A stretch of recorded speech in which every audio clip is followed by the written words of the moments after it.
Ahora sabemos lo que es ser médico, pero dentro de 10 años yo no sé cuál va a ser nuestra función, ¿no? Pero ya hay evidencia de que modelos de IA en radiología diagnostican mejor el cáncer de mama que el radiólogo de 30 o 40 años de experiencia. La culpa la tiene el paciente. El médico va a tener que hacer un ejercicio de humildad. Estamos ya situados en peso no sano el 60% de la población española. Ante problemas graves hay que tomar medidas que son contundentes. Gente que sigue fumando aunque le ponga el paquete de tabaco a 10 euros. Fui a mi casa con la sensación de haber servido de algo esta mañana. ¿Para qué vienes aquí si tú sabes cuál es la solución, ¿no?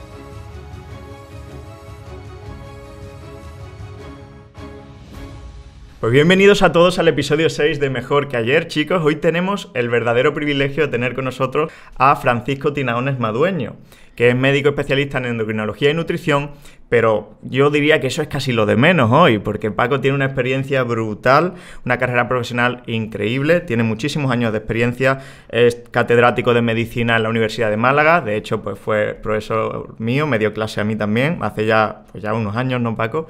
Es jefe de servicio de endocrinología y nutrición del Hospital Universitario Virgen de la Victoria, es director científico del IBIMA, que es el Instituto de Investigación Biomédica de Málaga, también investigador principal del instituto, expresidente de la SEDO, ¿no?, de la Sociedad Española para el Estudio de la Obesidad. Y fijaos, chicos, sobre todo a mí lo que más me impresiona es su producción científica, más de 500 publicaciones originales en revistas médicas indexadas y revisadas por pares, ¿no, Paco? Entonces, bueno, para mí es un privilegio, yo creo que el público va a sacar muchos mensajes útiles de esta charla, tanto profesionales como público general. ¿Cómo estás, Paco? Muy bien, bueno, muchas gracias por la presentación, se nota que somos amigos, pero muy bien, muy bien, muy bien. Borja, encantado de estar aquí contigo y charlar un rato y charlar con los amigos que nos estén viendo. Genial. Pues nada, vamos a empezar pues por el principio, Paco. Yo sé que tú podrías haber escogido cualquier especialidad médica. Realmente, ¿por qué te decantaste por la endocrinología? Y si hubo algún evento, alguna experiencia durante la carrera o durante tu vida que te hizo elegir endocrino y no otra especialidad. Bueno, yo es verdad, Borja, que cuando hice el bachiller tenía dudas absolutas, me gustaba prácticamente todo. Sí, ¿no? Me gustaban las letras, me gustaban las matemáticas, me gustaba la ciencia de la salud. Y luego me incliné por medicina, pues no sé muy bien por qué decirte, ¿no? De esas decisiones que al final uno toma... Una toma de forma azarosa, pero podía haberme metido en una ingeniería o podía haberme dedicado a la historia del arte. Sí. Pero bueno, elegí medicina y luego me encantó la carrera. Me gustó la carrera, me gustó sobre todo... la racionalidad de muchas de las áreas, ¿no? Y muchas de las áreas de conocimiento de la medicina. Y concretamente la endocrino es que es muy lógica, ¿no? La endocrino es muy racional, ¿no? Y se explica, pues... No hay que memorizar, ¿no? No hay que memorizar, ¿no? A mí no me gusta mucho memorizar y prefiero razonar las cosas antes que... Y la endocrino yo creo que tiene esa característica, ¿no? No hace falta... es muy racional, ¿no? O sea, es muy fácil de entender. Otros endocrinos me han dicho esa misma respuesta a la pregunta, es decir, que una vez que entiende pues, ciertos mecanismos, cómo funcionan los feedbacks hormonales, ¿no? Pues se entiende la endocrino. Sin embargo, otras personas pues dicen que les cuesta horrores entender la endocrino, ¿no? Yo creo que eso es una característica que tenemos los endocrinos, que nos gusta la especialidad porque de alguna forma logramos entender esos mecanismos y hay otras personas que no, ¿no? Pero sí, estoy de acuerdo, es verdad que es algo que te incita a no memorizar, sino a ver, y a entender y a ver qué está pasando en esta persona, ¿no? Pues genial. ¿Y otras asignaturas que te gustaran de la formación en medicina? ¿Alguna otra? Bueno, me gustó la estadística, curiosamente, La estadística, sí, ¿no? La forma de llegar a la... Claro, porque eso que mi contacto con la estadística fue en la carrera. Y digo, hay que ver que con una prueba diga si una cosa es cierta o es falsa, ¿no? Sí. Es decir, porque la estadística tiene esa virtud, ¿no? Que se comparan dos cosas y dice, estas dos cosas son diferentes o no son diferentes, si la P es significativa, y me resultó como mágico, ¿no? Y bueno, me gustó mucho la estadística, sí. Es verdad que a priori muchas veces le tenemos mucho respeto a la estadística y no suele gustar, no suele ser una asignatura muy, digamos, popular en medicina, pero es verdad que es esencial, ¿no? Y ahora hablaremos de investigación. Sin estadística, sin bioestadística, pues no hacemos nada, ¿no? En medicina. Estamos en las tribulaciones fisiológicas todavía, ¿no? Y en yo pienso que esto es así, yo pienso que esto es así. Muy bien. ¿Y cómo te veías tú cuando estabas en primero o en segundo de medicina, Paco? Tú mirabas al futuro y decías, pues a mí me gustaría estar aquí, a mí me gustaría ser de esta forma. Digamos, ¿has cumplido tus expectativas? ¿El joven Paco ha cumplido sus expectativas echando la vista atrás? Yo creo que sí, y probablemente he cumplido más expectativas que las que tenía, esperaba, ¿no? Claro, uno tiene... a mí me sorprende una cosa. Yo en mi generación, que no digo que sea ni mejor ni peor, ¿no? Era una generación que funcionaba a lo mejor con ídolos, ¿no? O con patrones a quien te querías parecer, ¿no? Y claro, uno quería parecerse, pues bueno, Santiago Ramón y Cajal, al profesor que te daba, el cirujano que te explicaba allí, Qué bueno. Ahora quizás sea hasta mejor. Ahora yo le pregunto a los alumnos, ahora cuando empiezo quinto de el curso siempre, les pregunto a quién quieren parecerse, si tienen algún ídolo. Y más de la mitad de los alumnos no lo tienen. No tienen a quien parecerse, que puede ser hasta mejor, ¿no? Porque, pues bueno, se pueden construir y son más libres de construirse como quieran, ¿no?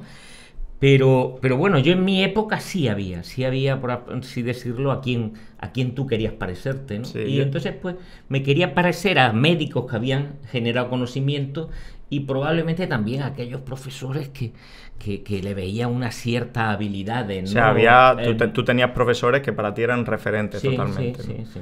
Curioso, yo creo que en general es bueno tener referentes, Paco, en la vida en general, en cualquier área, no solo en medicina.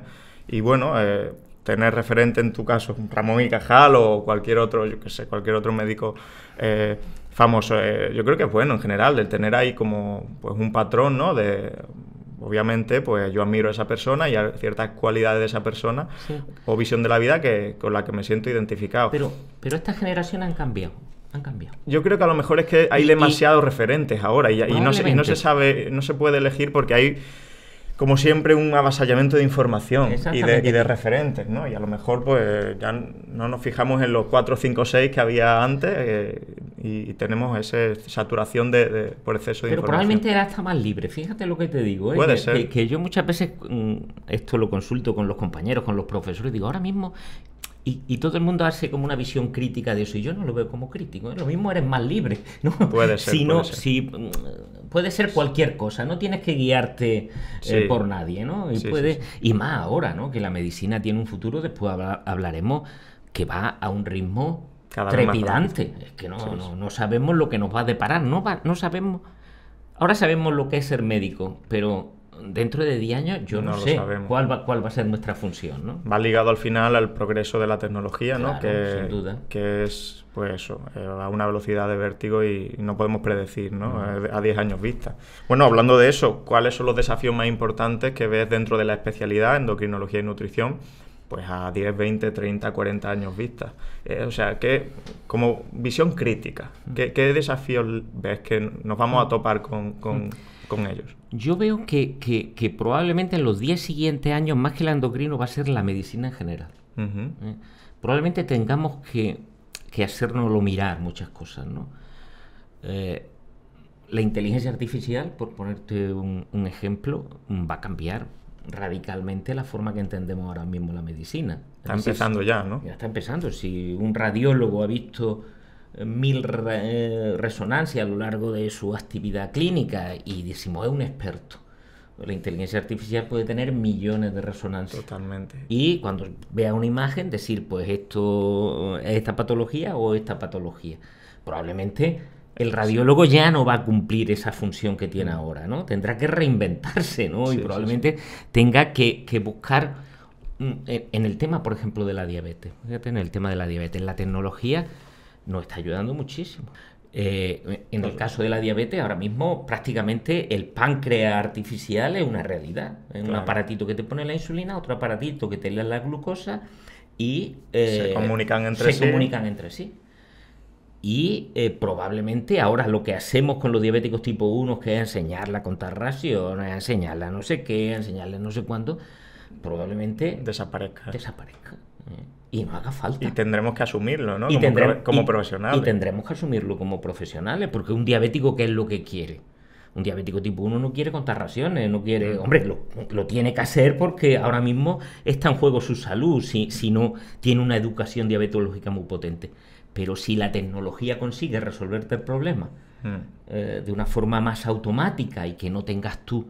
Bueno, pues probablemente nos tendremos que reinventar. Y en los próximos 10 años nos vamos a tener que reinventar. Y luego introducir probablemente tecnologías que nos acerquen más a la individualización del paciente, ¿no? A todos los pacientes obesos los vemos igual, los pesamos y los tallamos. Y ya está. Y probablemente lo que tendremos que hacer pues será una ecografía para ver la grasa visceral y ver la cantidad de masa muscular que tiene por una ecografía, por una impedanciometría. Hay compañeros que ya están empezando desde hace tiempo a hacerlo, ¿no? Probablemente el futuro de la endocrinología será en individualizar y apuntarse a la tecnología para individualizar. Extensible a la medicina, como has dicho, ¿no? Extensible a la medicina. De hecho, es curioso lo que comentas de la IA, de la inteligencia artificial, pero ya hay evidencia de que modelos de IA en radiología diagnostican mejor el cáncer de mama que el radiólogo de 30 o 40 años de experiencia. O sea, eso supone bajarnos de un pedestal y decir, oye, que la máquina lo hace mejor que yo tengo que dedicarme a otra cosa que sea más humana y menos tecnológica. A lo mejor, yo siempre digo que al final ser reemplazado al 100% creo que no vamos a serlo. ¿Por qué? Porque el factor humano, el factor empatía, el factor comunicación, yo creo que al final lo va a hacer mejor el humano. Pero Borja, nos tenemos que poner las pilas. Claro. Hay un artículo que no sé si has leído en JAMA, donde pone 15 situaciones de urgencia, ¿no? Por ejemplo, si un paciente se traga un palillo de diente y va a urgencias, pues se traga un palillo de diente. Otro que le pasan una serie de acontecimientos normales que pasan en la vida y va a urgencia. Y la información se la dieron 2 médicos, le dan la información al supuesto paciente y la inteligencia artificial le da otra información, le da una información diciéndole, pues bueno, esto no va a tiene este problema, si usted se nota esto. Bueno, el 80% de los pacientes eligieron la información que le daba la inteligencia artificial. Como que era más empática. ¿Pero se lo daba una máquina o se lo daba Se lo daba la máquina. Una máquina, ¿no? Curioso. Entonces, nos vamos a tener que poner las pilas, ¿eh? Nos vamos a tener que... Y probablemente eso que no le va a dar la máquina, que es... Bueno, esa humanidad, ¿no? El tema de mirar al paciente y mirarle a los ojos, ver cómo está recibiendo la información, que eso no lo hace la máquina. Probablemente tendremos que dejar el ordenador y mirar más a los pacientes. Bueno, eso es bueno, ¿no? En la medicina va un poco probablemente de eso. Y eso sí sería, ese sí podría ser el lugar del médico tradicional, ¿no? El que curiosamente es volver eso, a la medicina tradicional, ¿no? Al contacto con el paciente y no vamos a vivir una situación interesante en los próximos años. Sí. No, pero yo lo que veo es que el médico va a tener que hacer un ejercicio de humildad. Sin duda. Y eso nos cuesta mucho a los médicos en general. Hombre, fíjate tú con los robots quirúrgicos. Sí, los robots quirúrgicos ahora mismo pues suturan mejor que el cirujano, vale, que el cirujano obviamente lo está manipulando en la consola, ¿no? Pero estamos cambiando, está cambiando de una forma muy, muy importante la medicina. Brutal. Bueno, pues veremos, estaremos aquí, esperemos, para presenciarlo. Bueno, Paco, yo sé que tu trabajo diario pasa por liderar un grupo grande de personas, más de 30 personas, ¿no? Tú dirás 30, 40, no sé, pero bueno, es un grupo grande de personas. Algunos son clínicos, otros son investigadores básicos, es un grupo heterogéneo de personas y eso no debe ser tarea fácil, ¿no? Entonces, cuéntanos algo que el tiempo y la experiencia te haya enseñado sobre cómo liderar un grupo tan grande y tan heterogéneo de personas para generar un objetivo común, ¿no? Que al final no tiene que alejarse de lo que es atender lo mejor posible a los pacientes. Claro, no es fácil, Borja. no es fácil, ¿eh? Porque las dinámicas de grupo no son fáciles, no son fáciles. Primero, el grupo tiene que identificar, tanto el grupo de investigación como el grupo clínico, tiene que identificar un objetivo común. Tú lo has dicho perfectamente, Borja. Que todo el mundo esté alineado con ese objetivo común. Y luego tiene que cada uno sentirse protagonista en el grupo. Muy importante eso. Es fundamental. Es fundamental. Porque las compensaciones que recibimos los profesionales son monetarias, que eso es poca cosa. Eso dura poco. Te suben el sueldo y a los 2 días ya está, ya eso no has llegado al techo. Eso ya no te motiva, ¿no? Pero lo que sí motiva es que en un grupo tú sientas que contribuye al grupo y que tú, pues eres protagonista de un área, sí. Entonces, yo desde que empecé a gestionar a grupo humano, me empeño en que cada uno tenga un área de protagonismo. Es decir, parcelamos la especialidad tanto como haga falta, pero que cada uno se sienta protagonista de un área. Pues uno lleva hipófisis, el otro cáncer de tiroides, el otro obesidad, el otro lleva osteoporosis, otra lleva... Es decir, que cada uno tenga un área de desarrollo personal, ¿no? Y en investigación igual. En investigación, en el momento que la gente va creciendo y se convierte en investigador principal y ya tiene un cierto protagonismo, que sea el protagonista de esa área y de esa línea. Y que si hay que hablar pues de microbiota, pues que hablen los que se dedican a la microbiota. Y eso yo creo que es la única forma de motivar a la gente y de que de alguna forma no se sientan de alguna forma parasitados por el grupo, ¿no? Sí. Es decir, no estoy trabajando nada más que para el grupo. Es verdad que hay que trabajar para el grupo, por un objetivo común, pero uno tiene que tener un retorno personal. Como no tenga un retorno personal de satisfacción, no funciona. No funciona. Sí. Va agotando a la gente. Claro, no, es muy interesante lo que comenta, es decir, los incentivos tiene que haber para que un grupo trabaje en una dirección. Y cuando el incentivo, bueno, el económico es el que es y llega hasta donde llega, pero siempre tiene que haber un incentivo profesional, ¿no? De reconocimiento profesional de, oye, yo me siento útil en este área, yo sé más que otra gente de este área y ayudo a los pacientes por ese conocimiento específico. Entonces sí, pues totalmente de acuerdo. Básicamente que cada uno sea bueno en algo, ¿no? Claro. Y dar ese lugar a tenga cada individuo. Una área de desarrollo personal. Que no debe ser fácil también, porque hay áreas que son más, digamos, gustan más, hay áreas que gustan menos, siempre hay competencia, siempre hay rifirrafe. Pero si tú te sientes protagonista, de verdad, eso al final es motivador. Sí. El sentirte tú protagonista en el grupo, ¿no? Sí. Y que no sea, pues bueno, el director del grupo, que no, hay que repartir protagonismo por cada uno de los componentes, pues si no la gente acaba hartándose. Sin duda, y además el entorno laboral, que hablaremos de esto más tarde en la charla, no facilita el que no nos hartemos del trabajo, porque vivimos en un momento complicado para ya no solo médicos, profesionales sanitarios en general, y eso, hay que mantener el espíritu vivo y uno de los pilares para conseguirlo, pues yo también creo que es lo que tú has dicho, ¿no? El ir al trabajo con esa sensación de, oye, que pues bueno, estoy ayudando a la gente porque yo me estoy desarrollando mucho en este área y eso me llena, me motiva y me da sentido a lo que hago, ¿no? Genial. Vale, pues bueno, otra pregunta de Easy, ¿no? Paco, si volvieras a comenzar tu carrera con lo que sabes hoy, es decir, el Paco de 25 años, pero con lo que sabes a día de hoy, ¿harías algo diferente? ¿Qué errores has cometido? ¿O crees que, bueno, a lo mejor no son errores, son enseñanzas, pero harías algo diferente o lo harías todo como lo has hecho? Yo tengo una máxima vital. Nunca, por ejemplo, cuando en la vida hay 2 caminos para elegir y elegimos uno, no debemos de volver atrás porque nunca sabremos si hubiéramos elegido el otro no hubiera ido mejor o peor. ¿Qué hubiera pasado? No hay posibilidad de comparación. Entonces ha elegido el camino y está bien elegido, ¿no? Sí. Yo creo que uno debe de responsabilizarse de las elecciones que toma y verlas con positividad. Yo soy un optimista, tú me conoces, soy un optimista nato, yo sé que tú también, y es fundamental, es decir, en la vida uno tiene que cargarse de optimismo y coger un poquito esa mentalidad más anglosajona de no quejarse, ¿no? La queja no sirve para nada. Buen punto ese. La queja no sirve para nada. Pues, no, bueno, pues si esto no te gusta, pues cambia. Pero yo, por eso te digo que si volviera al pasado, pues no sé, lo mismo lo haría todo igual.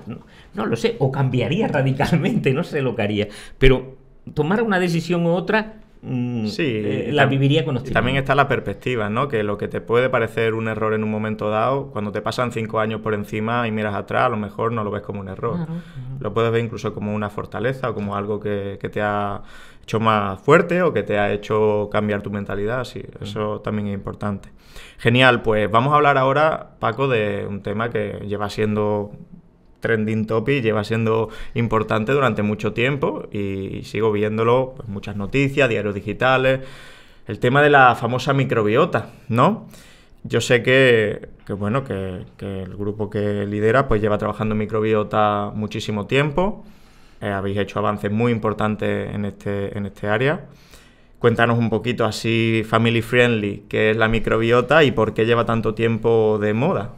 Bueno, es curioso. En nuestro intestino fundamentalmente viven trillones de microorganismos, ¿no? Que no habíamos reparado mucho en ellos. Es decir, es como un órgano. Las bacterias, virus, hongos que tenemos en nuestro intestino pueden pesar hasta 2 kilos. 2 kilos. 2 kilos. O sea, ¿el hígado cuánto pesa? El hígado pesará 1,5 kilos. Sí, por eso te digo que es de una magnitud importante el peso, lo que constituye y bueno, con ese antropocentrismo, ¿no? que nos caracteriza, nos habíamos olvidado de esas bacterias que vivían con nosotros y que viven desde que el hombre y los animales son animales, sí. Vamos, que están integrados en nuestro sistema. Y se había reparado poco en ellas, ¿no? Y prácticamente a primeros de este siglo, del siglo XXI, se empieza a ver que pueden tener relación con determinadas enfermedades contemporáneas, ¿no? Porque una de las cosas que ha ocurrido de una forma muy llamativa es que en los últimos 50 o 60 años las bacterias, fundamentalmente, que son las principales que viven en nuestro intestino delgado, en nuestro colon, han cambiado de una forma muy importante. Porque hemos cambiado de forma radical nuestro estilo de vida. Primero, la aparición de los antibióticos ha salvado muchísimas vidas, pero obviamente los antibióticos alteran nuestra microflora. Alteran las bacterias, nos tomamos un antibiótico por la boca, pero ahí se cargan las bacterias que son sensibles a ese antibiótico en el intestino. Y luego también nuestra forma de relacionarnos con la naturaleza ha cambiado de una forma brutal. Es decir, antes yo recuerdo, en mi infancia pues jugábamos en la tierra y los dedos de la tierra te los metías en la boca y interactuábamos con lo que hacen los niños en el parque con 2 años. Exactamente. Pero ahora vivimos en un ambiente mucho más aséptico, sí. Un ambiente en las primeras, incluso eso lo digo yo siempre de broma, ¿no? Un niño pequeño que está en un piso, se le cae el chupete al suelo y parece un drama, ¿no? Sí. Vamos a meterlo en el esterilizador, ¿no? Entonces le damos poca oportunidad. Es verdad que todas estas medidas de asepsia han hecho que la mortalidad por gastroenteritis en los niños haya disminuido de forma radical. Pero como contrapartida estamos integrando muchísimas menos bacterias en nuestro intestino. Y por así decirlo, la biodiversidad, ¿no? Esto ahora que estamos perdiendo especies de mamíferos, insectos, estamos perdiendo continuamente determinadas especies, también en nuestro intestino se están perdiendo especies. No había pensado en esa analogía yo. Sí. Ahora mismo, si tú miras las diferentes tipos de bacterias que tiene, por ejemplo, los indios Yanomami, que no han tenido contacto con los antibióticos y que viven en la Amazonía, tienen 3 veces más bacterias diferentes que un americano urbano.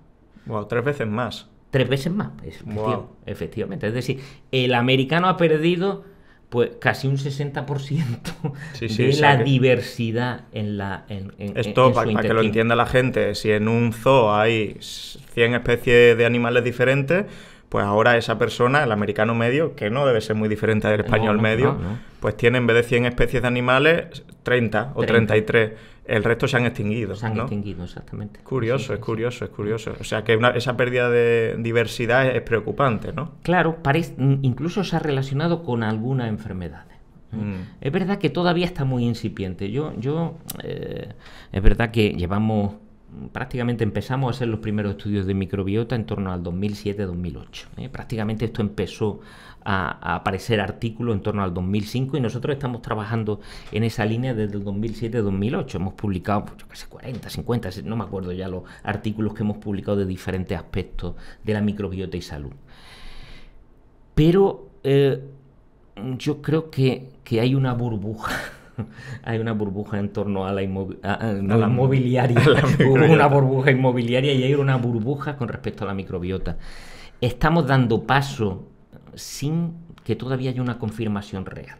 Estamos atribuyendo causalidad sin todavía tener muy claro. Sí. Mira, yo hace poco tuve aquí a los expertos, a la gente más importante que hay a nivel europeo en microbiota. Y en una de las mesas que estábamos hablando, la pregunta que le lancé yo a ellos, decirme qué es una microbiota sana y qué es una microbiota enferma. Esa era una pregunta, justo. No fueron capaces de definirlo. Eso que decimos disbiosis, todavía no somos capaces de saber qué es una disbiosis. Claro. Hombre, sabemos que si de repente la biodiversidad baja y que se incrementan las gram negativas de forma brutal, que desaparecen determinadas bacterias que producen butirato, hombre, eso parece que no es bueno.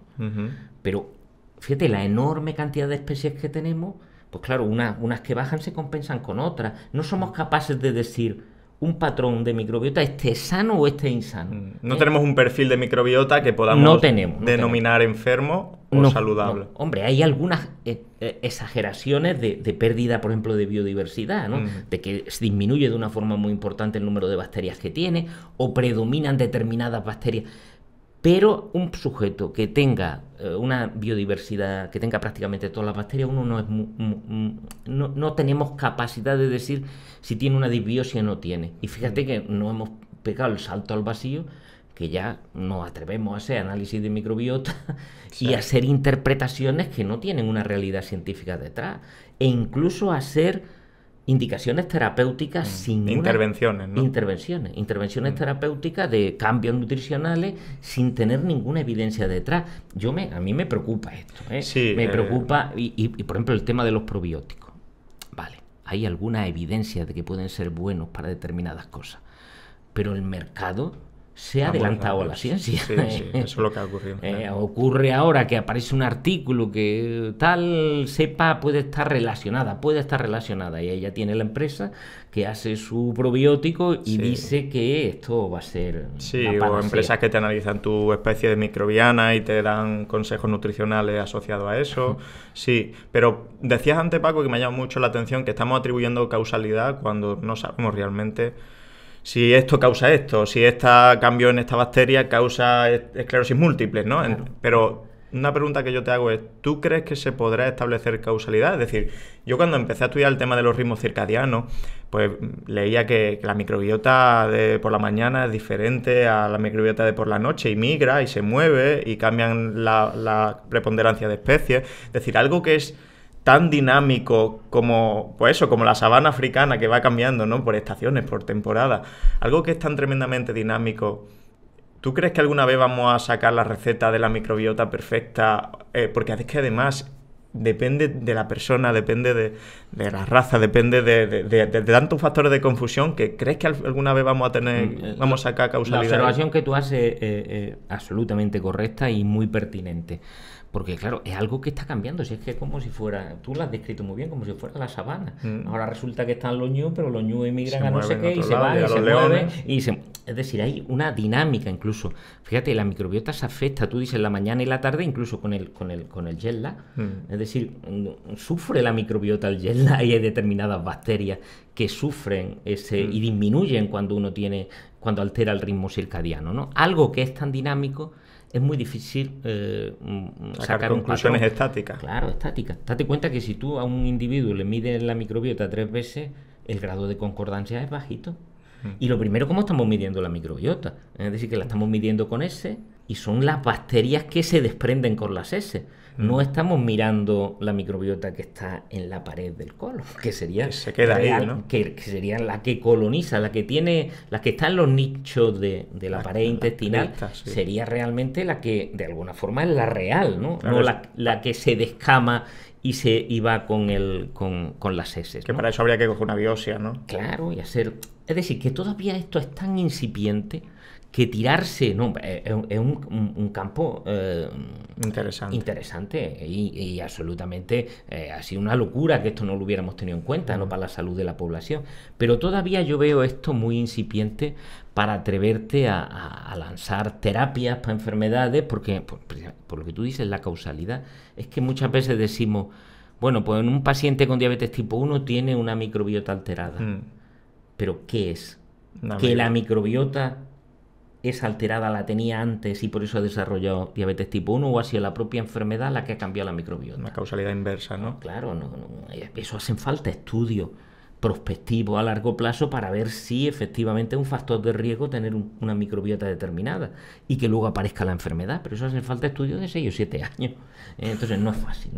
Es complicado. Sí que, bueno, tenemos nociones bastante sólidas de, sobre todo poblacionalmente, por qué hemos empeorado la microbiota, ¿no? En los últimos, podemos decir, no sé, 80, 70, 60 años. Has dicho una que es la higiene, ¿no? Parece que ahora pues cualquier contacto con cualquier suciedad es una locura, ¿no? Y lavamos todo 500 veces y no estamos diciendo que tengamos que ser unos guarros. No, para nada. Y que no hay que tener higiene. No. Pero sí que es verdad que cierto contacto con la naturaleza, andar descalzo de vez en cuando, el no ser tan neuróticos con la limpieza, tiene beneficios también en el niño para el desarrollo de la microbiota. Incluso fíjate que muchas veces ahora se está relacionando, ¿no? Estos niños que viven como en una jaula de cristal, ¿no? Que viven en un piso aséptico, porque viven en una zona urbana donde no hay muchos parques. Y los niños del COVID, los niños que se han tirado en la casa 2 años. Por ejemplo, ¿no? El que tienen más probabilidad de desarrollar, por ejemplo, alergias, incluso enfermedades autoinmunes, alergias alimentarias. Después también la dieta, ¿no, Paco? Es decir, el hecho de que basemos nuestra alimentación en gran parte en ultraprocesados sin fibra prebiótica, bueno, que comamos menos probióticos, todo eso también influirá, me imagino, por supuesto. Totalmente. Una dieta, por ejemplo, muy rica en grasa saturada, hace unos cambios muy negativos para la microbiota. Es decir, la fibra es fundamental para mantener sobre todo bacterias que producen butirato, ácido graso de cadena corta, que tienen un efecto positivo en la salud. Fíjate que ahora se está empezando a hablar, y yo creo, Borja, que por ahí puede haber una línea interesante, de los postbióticos, que son las cosas que producen las bacterias y que parecen que pueden tener relación con la salud. Como el butirato, el acetato, el propionato, ¿no? Que eso podría incluso pensarse en una estrategia terapéutica, ¿no? Pero si dices, ¿qué es lo que más influye sobre la composición de nuestra microbiota? Lo que comemos, sin duda. Lo que comemos. En el estudio Predimed hemos hecho ahora un artículo que lo hemos publicado hace muy poquito, donde se ve el efecto positivo que hace el incremento en la adherencia a la dieta mediterránea. Es decir, cambian bacterias que están relacionadas con la salud. Vale. Y esa variedad, pues, en polifenoles, en fibra, eso contribuye al desarrollo de una microbiota más biodiversa y algunas bacterias que parece que están relacionadas con la salud, ¿no? Sí, y antes, curioso que mencionabas el jet lag. Me imagino que el insomnio, el estrés crónico, el estar todo el día pensando en el trabajo, el no tener área de ocio, de autocuidado, de bajar, de parasimpático, no solo de simpático, yo creo que eso también afectará, por supuesto, al sistema digestivo y a la microbiota. Sí. Claro, también. Genial. Pero para que la gente lo entienda, porque vale, tenemos ahí una masa de bichos que de alguna forma producen sustancias y benefician o empeoran nuestra salud. Pero ¿cómo es esa interacción? Es decir, ¿es una simbiosis mutualista como la que tienen las abejas con las flores? Sí. Porque se habla de eje intestino-cerebro, eje intestino-piel, eje intestino incluso músculos, he leído recientemente.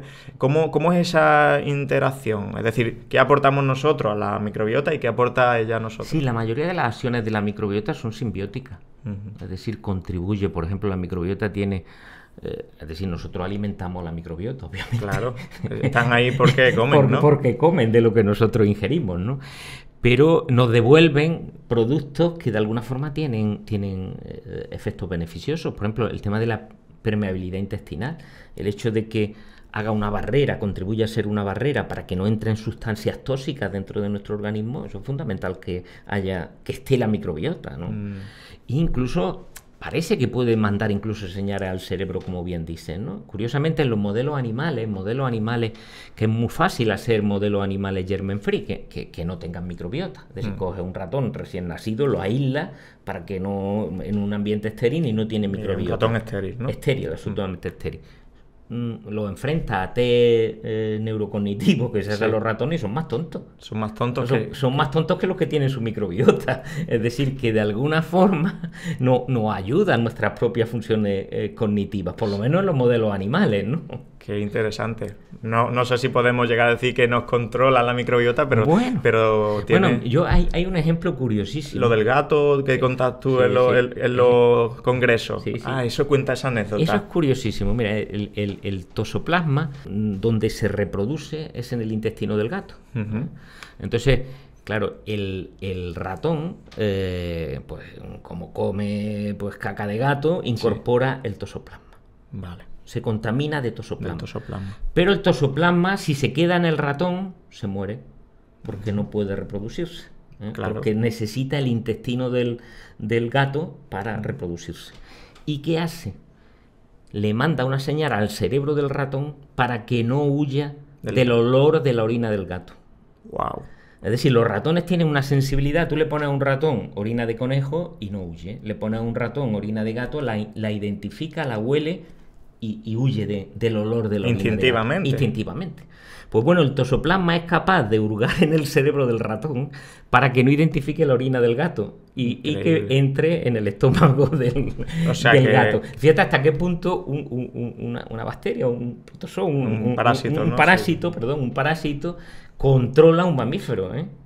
Increíble, es decir, hasta el punto de que se sobreponga al instinto animal básico de preservación. Exactamente. Y eso es una historia acojonante, vaya, es increíble.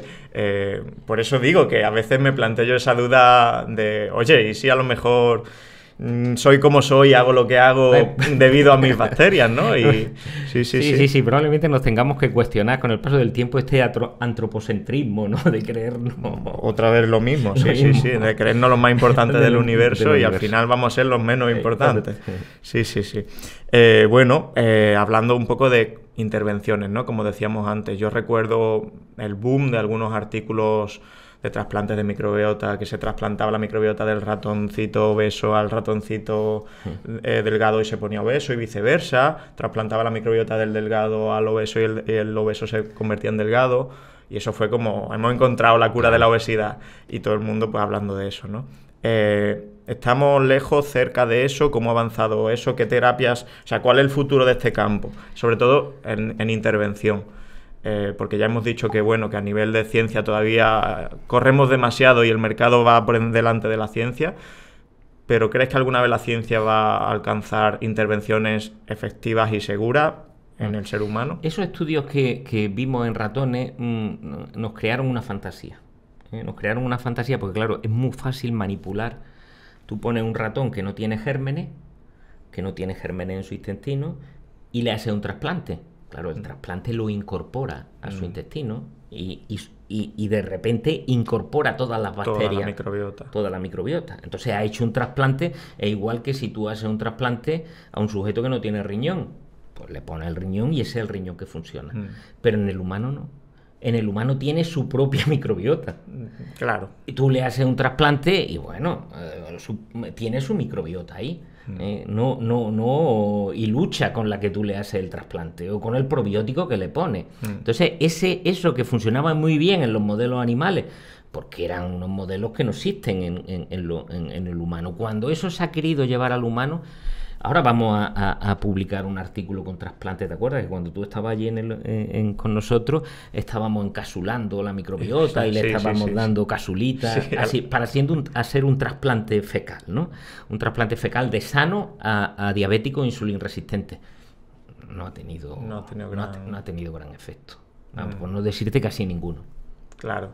Sí, no, habría que hacerlo en todo caso, hipotéticamente, en niños sin... No, pero los niños tienen microbiota, nada más nacer ya tienen microbiota, claro. Incluso nacen con microbiota. No hay un modelo, el único modelo que pueda hacer un humano es darle a un humano un antibiótico de amplio espectro, barrerle toda su microbiota y después trasplantarlo, pero eso ningún comité ético va a permitir hacer eso. Éticamente no lo van a permitir. Y los niños que nacen por cesárea, me imagino que tienen menos exposición. Claro, tienen menos, sí. Pero tienen algunas, ¿no? Tienen También. Algunas, sí.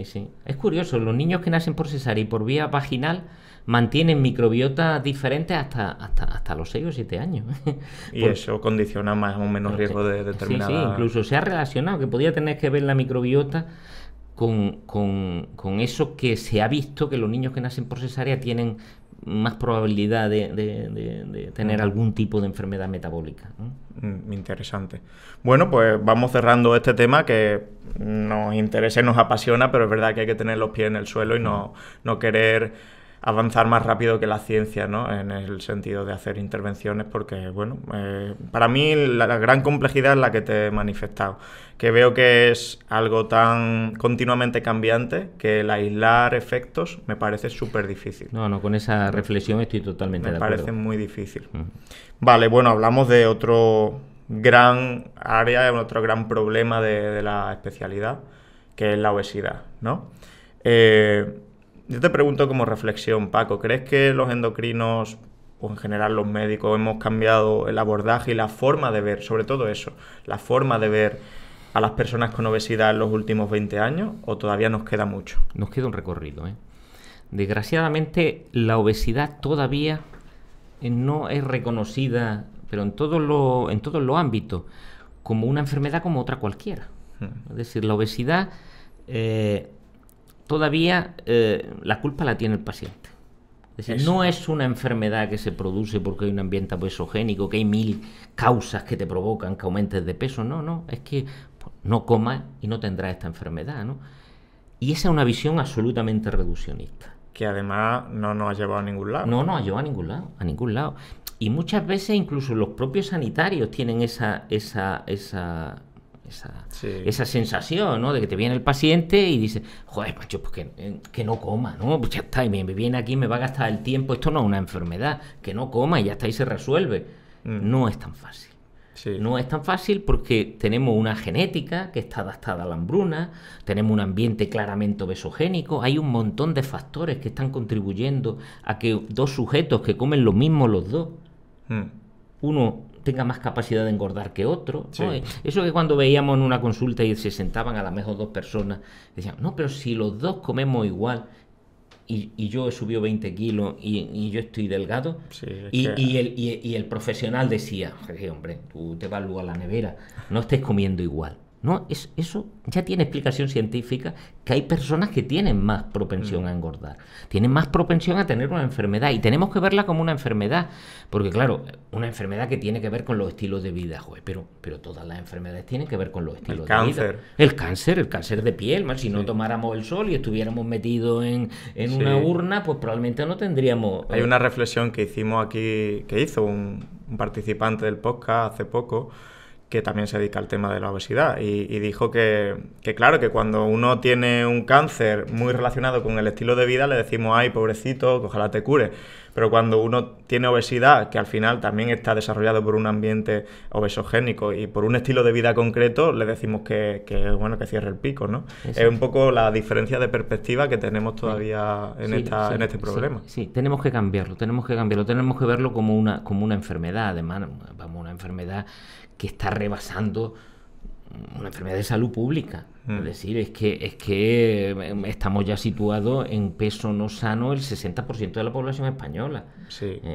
Y incluso de niños entre 6 y 9 años, el 60%. Es decir, no podemos seguir diciendo, no, lo que tiene que hacer la gente hay algo más, ¿no? Y probablemente si no hacemos ese abordaje como una enfermedad a la que, hay que dedicar recursos.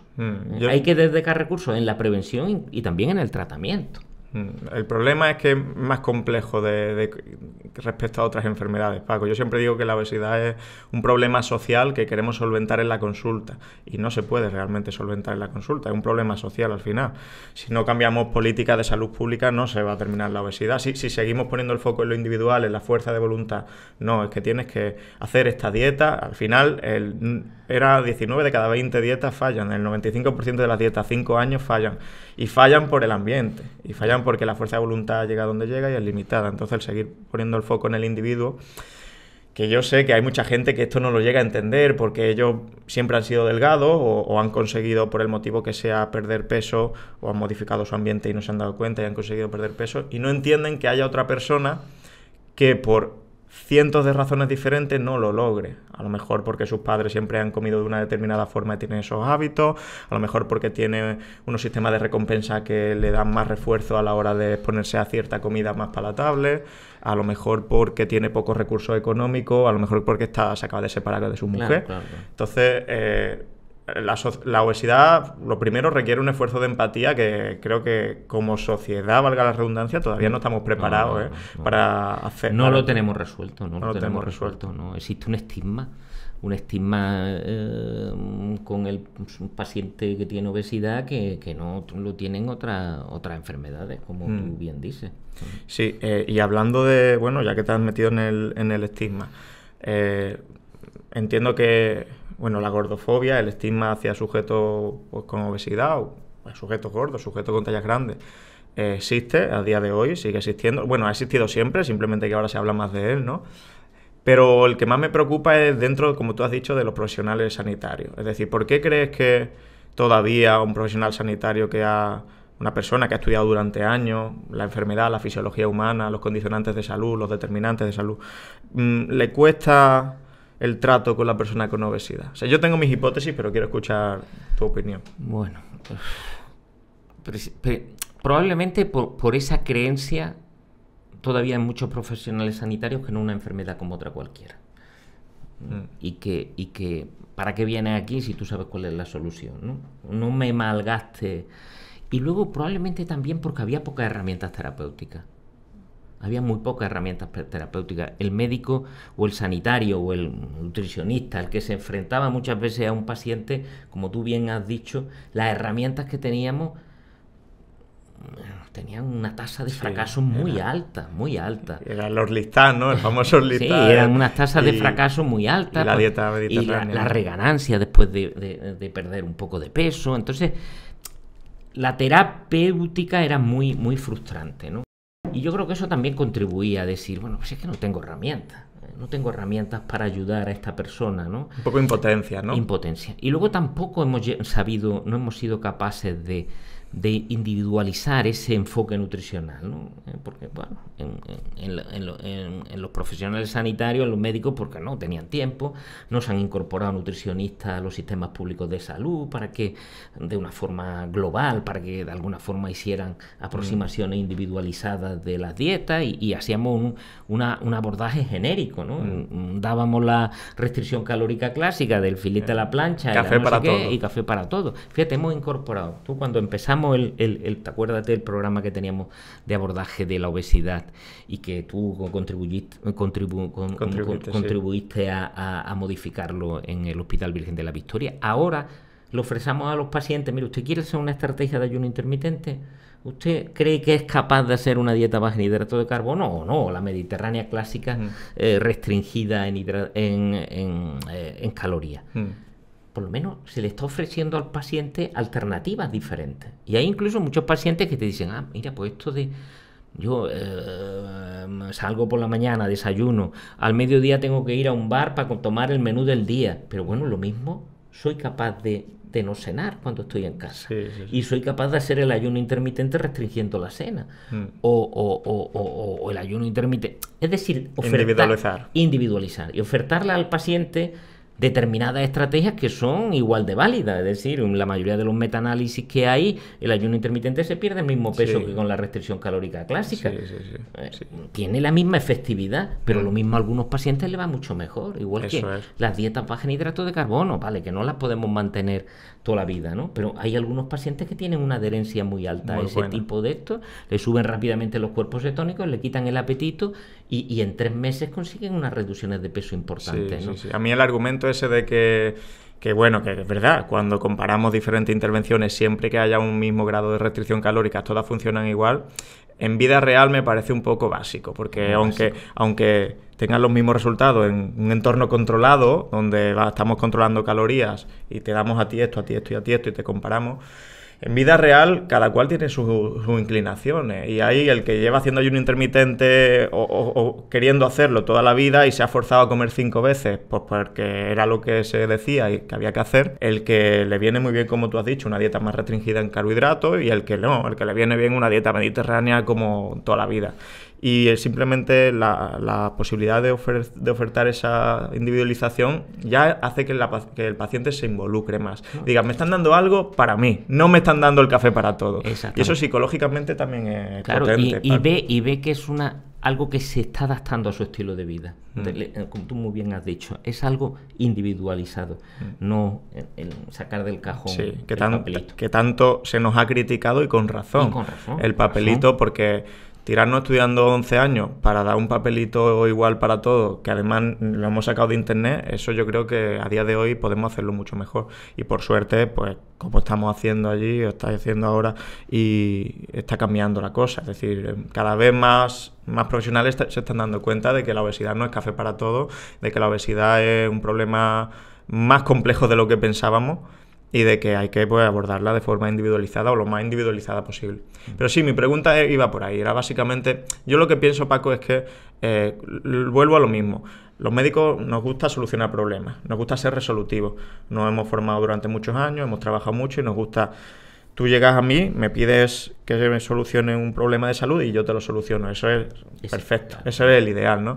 Pero claro, cuando viene un paciente una vez a consulta y a la siguiente y otra, y pasan años y sigue viniendo a consulta y tú no consigues mejorar el peso, la masa grasa, te deja una sensación agridulce de, oye, ¿qué estoy haciendo?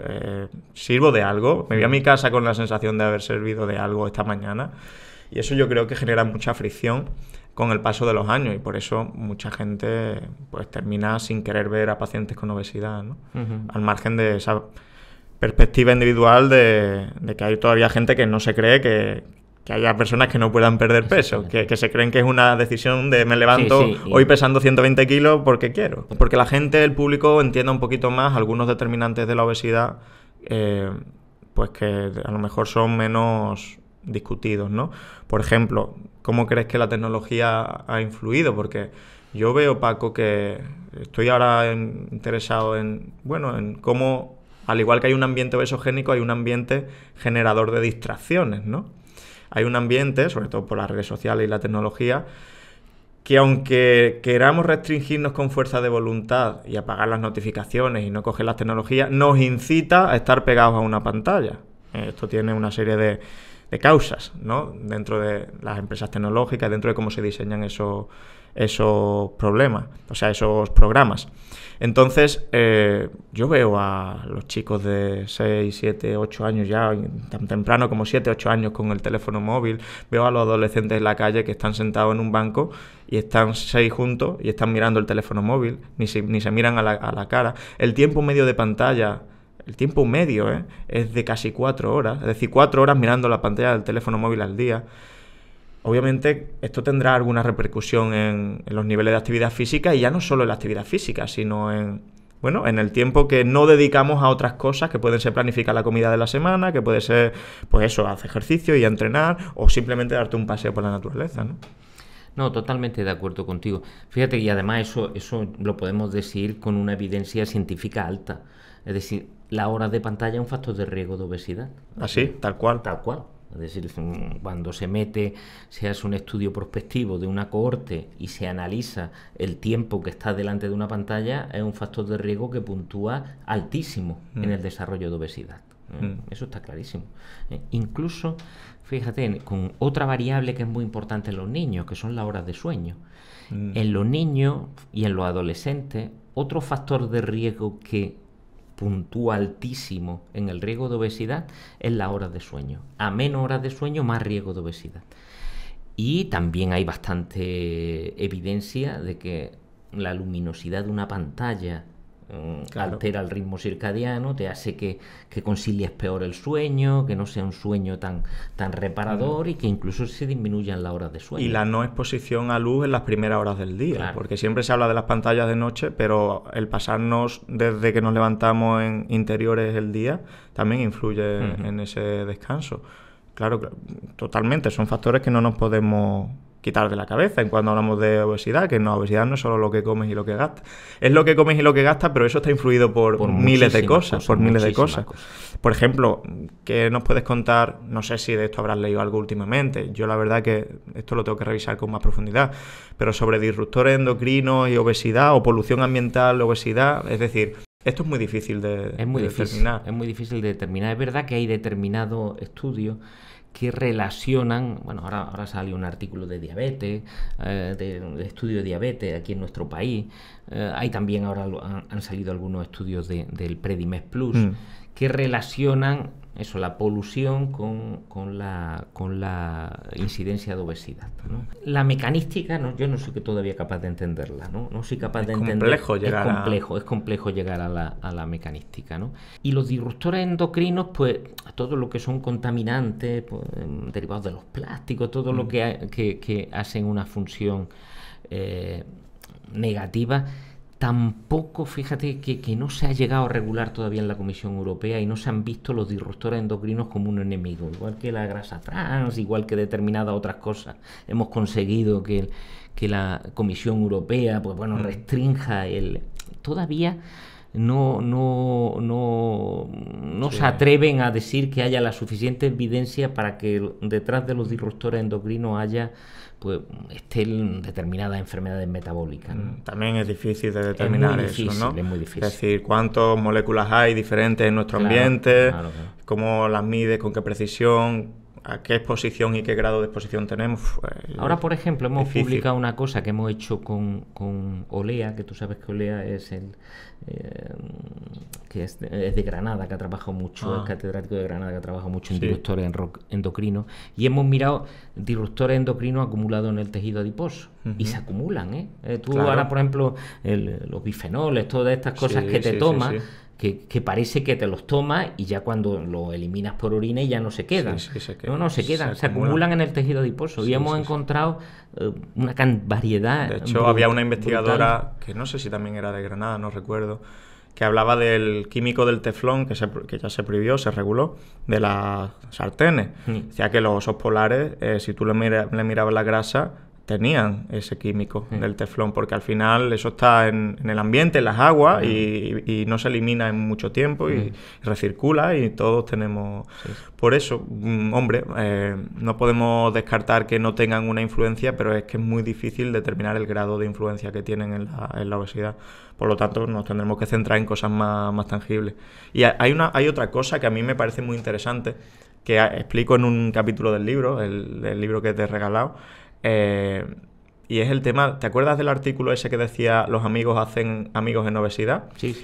Que estuvo hecho en un instituto de Chicago, de la Universidad de Loyola, creo que era, David Shohan, el investigador principal, y decía que claro, que si tú tenías un IMC el que sea y tus amigos, 4 o 5 amigos tenían un IMC superior, tú tenías más tendencia a engordar en los próximos años, y viceversa, si tus amigos tenían un IMC inferior, tenías más tendencia a adelgazar. O sea que la enfermedad, la obesidad puede ser contagiosa en ese aspecto. Eso está muy descrito, el efecto halo, halo de la obesidad, sí.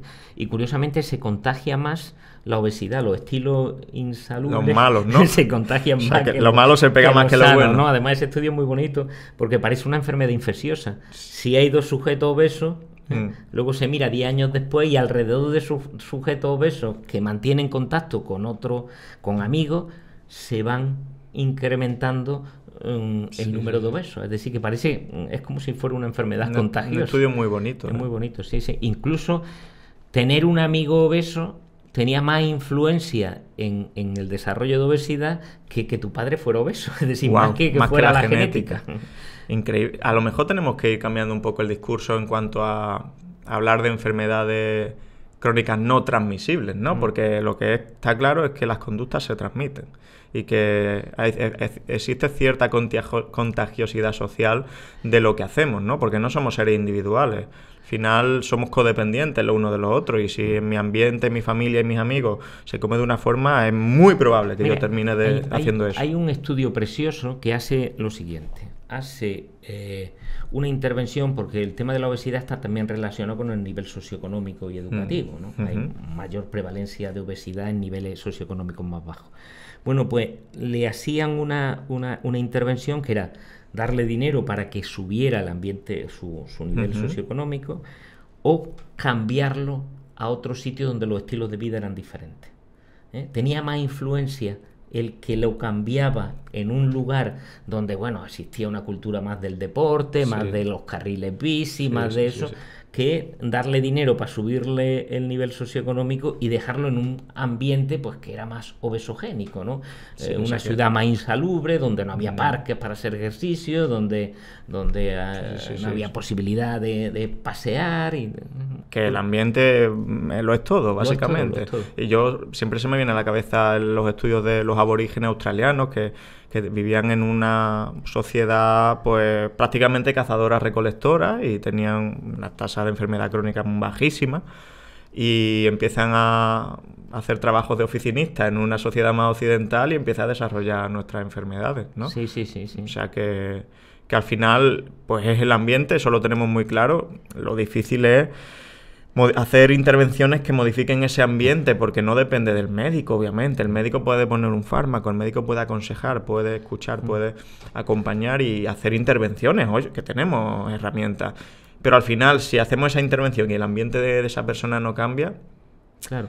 Fíjate, pan para hoy, hambre para mañana. Estuve ayer en la Complutense, en el Escorial, en un curso de verano. Y hay una estrategia nacional para el tema de prevenir la obesidad infantil. De hecho, la Fundación Gasol ha promocionado y está detrás de eso, ¿no? Y lee uno el papel y dice, todas las medidas son magníficas. Pero claro, luego mira uno atrás y dice, ¿y esto qué presupuesto tiene? No tiene presupuesto, porque dicen, no, vamos a ampliar el horario de las tardes en los colegios para que los chicos se puedan quedar por la tarde haciendo actividad física en el patio del recreo. Bueno, pero ¿quién paga al conserje que va a estar allí? No se contemplaba eso. No se contempla. Entonces, son medidas que cualquier medida que de alguna forma cambie la urbanidad, cambie la forma en educación, todas esas medidas o tienen un presupuesto detrás, y si no son pequeños parches, es decir, por ejemplo, el tema de la publicidad es importante. El tema quizás de grabar determinada impositivamente con impuestos determinadas comidas no saludables, pues yo creo que hay que ser valiente, ¿no? Sí. Colaborar con la industria alimentaria, porque la industria alimentaria hay veces que no va a desaparecer y hay que colaborar. Y hay productos insanos que la gente va a seguir consumiéndolo.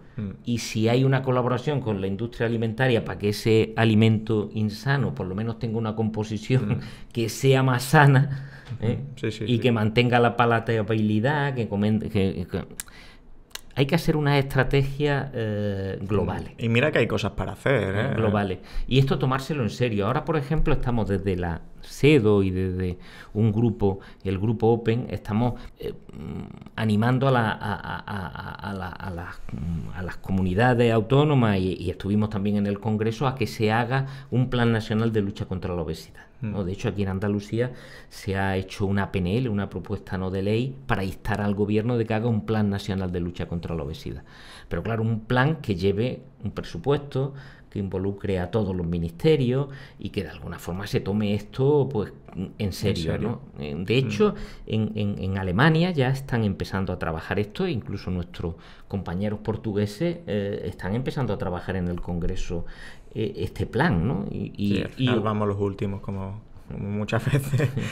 ¿No crees que el problema a nivel político es que todos estos cambios y que parecen pequeñas cosas pero no lo son, como lo del colegio que has comentado, y se pueden hacer miles de cosas más a nivel de urbanismo, son cambios que tienen un retorno medio o largo placista y como no se ve el retorno inmediatamente no interesa o no se le ve el beneficio, porque lo que está claro es que si logramos bajar la prevalencia de obesidad, no sé, voy a decir un 3%, un 4%, eso es tela de dinero. Es un hito en salud brutal. Claro, o sea que motivos económicos, incluso si miramos lo monetario únicamente, interesa. Entonces, ¿por qué no se hace cuando realmente estaríamos... leí hace poco para el tema de la tesis un artículo que decía que si lográbamos mantener las tasas de obesidad en las de 2019 en los próximos 5 años y que no subieran, no me acuerdo cuántos billones de dólares se ahorraban, pero era una brutalidad. La cifra la miré 3 veces porque digo, esto no puede ser, pero que obviamente interesa a nivel económico. ¿Por qué no se terminan de implementar? Pues... hombre, yo creo que la realidad poco a poco es muy tosuda, ¿no? Y cualquier político que gestione sanidad ya no tiene que ser muy avispado para darse cuenta que estamos ante un problema de salud pública, ¿no? Quizás tenga que ver también con lo que tú dices, ¿no? Que muchas veces las intervenciones lo que se quiere es un resultado a corto plazo. Tengo que pagarle al conserje y al profesor ahora, lo que quiero ver es que haya una reducción. Que el siguiente trimestre tenga y eso no ocurre en obesidad. No ocurre. Pero yo soy optimista, como tú sabes, soy un optimista nato. Por ejemplo, este año ha habido cambios muy importantes en nuestro país. La comunidad autónoma Andalucía ha hecho una PNL para instar al gobierno, Canarias también.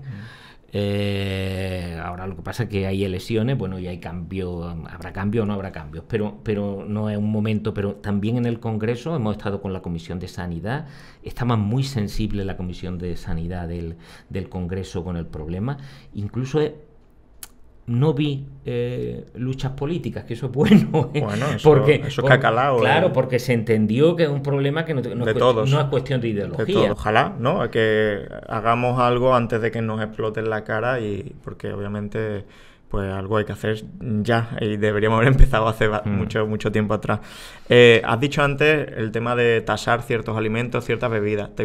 Hablo de bebidas azucaradas, por ejemplo. ¿Te vienen a la mente otros ejemplos de algunos países que hayan subido los impuestos a ciertos productos y la repercusión que eso ha tenido? Porque yo siempre lo pienso, quiero decir, ante problemas graves hay que tomar medidas que son contundentes. Cuanto menos grave sea el problema, menos contundente la medida, claro, y viceversa, ¿no? Pero yo no entiendo de verdad cómo llenar la cesta de la compra de fruta y verdura, de carne y pescado, puede ser más caro que llenarla de magdalena y de patatas fritas y de carne procesada. No lo entiendo. Entonces, cuéntanos tu opinión. Sí. Hombre, yo creo que primero, fíjate que esto ha sido un tema muy polémico en los últimos meses, el tema del etiquetado nutricional. Yo creo que eso es fundamental. Eso es fundamental, Borja. Ahora mismo tú compras cualquier producto y lo que te viene de la información nutricional del producto, eso no le sirve al consumidor. Es imposible. Tiene que tener un nivel de instrucción para saber si eso es bueno o es malo. Claro, poner cualquier etiqueta que alerte de que el producto es insalubre o no, nos estamos enfrentando con los grandes lobbies de la alimentación. Claro. Y fíjate el lío que hemos tenido aquí con el Nutri-Score. Que vale, que yo no digo que sea el magnífico, sí, pero cualquier cosa antes de lo que tenemos, ¿no? Es decir, vale, que hay errores en algunos alimentos con el Nutri-Score, vale, lo compro. Que el Nutri-Score sirve para comparar dos productos iguales. Es decir, bueno, dos productos no sirve para decir, bueno, pues si tomo grasas, ¿cuál es la más saludable? No sirve para comparar las grasas con las frutas, ¿no? Claro. Sirve para comparar dentro de las grasas cuál es la más saludable. Y claro, y eso requiere una también formación, de que entienda el consumidor cuál es la lectura del Nutri-Score. Pero algo hace falta. Es decir, algo, yo qué sé, y esto en el supermercado, y he visto un producto que era una bomba en el Carrefour, concretamente, sí, y una bomba de relojería, y le he visto el rojo ahí chillón. Sí. Pues está bien, macho, por lo menos está viendo el rojo ahí en ese producto, ¿no? Algo tenemos que hacer. Yo iría incluso pues un paso más allá, aunque sea...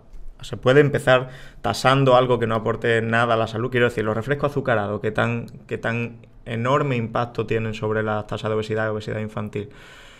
Pues bueno, creo que México tasó los refrescos azucarados y ha tenido un retorno en esa acción. No sé, creo que hay que tomar medidas diferentes, lo que siempre se dice, ¿no? Claro, y hacer dos políticas. Está bien que grabar, pero solamente con eso no. Hay que tener una cierta complejidad con la industria alimentaria. Es decir, porque hay gente que va a seguir bebiendo productos azucarados, igual que hay gente que sigue fumando, aunque le ponga el paquete de tabaco a 10 euros. Pero por lo menos que ese producto azucarado lleve menos cantidad de azúcar, por ponerte un ejemplo. Sí. Entonces hay que hacer las dos estrategias, colaboración con la industria alimentaria para que haga productos más sanos y bueno, el tema de gravar determinados productos que son claramente insalubres, ¿no? Muy bien, perfecto. Yo creo que bueno, este tema daría para 8 horas de podcast. Vamos a entrar en el siguiente bloque, que es el bloque de fármacos, digamos, contra la obesidad, antiobesidad, o bueno, la familia de los fármacos de análogos de receptor de GLP-1, que tanto están dando que hablar o han dado que hablar y darán que hablar. Cuéntanos un poco estos fármacos, cómo se descubren y cómo funcionan. Claro, estamos viviendo una revolución. En la terapéutica de la obesidad estamos viviendo una revolución. Es decir, una de las cosas por las que la obesidad era tan frustrante para el profesional, como tú habías dicho, porque no había herramientas terapéuticas. Es decir, las herramientas terapéuticas que tenía, el paciente perdía 3 o 4 kilos de media, en el mejor de los escenarios. Y un paciente que pesa 100 kilos, si se queda en 97, sigue con el problema. Con el problema, ¿no?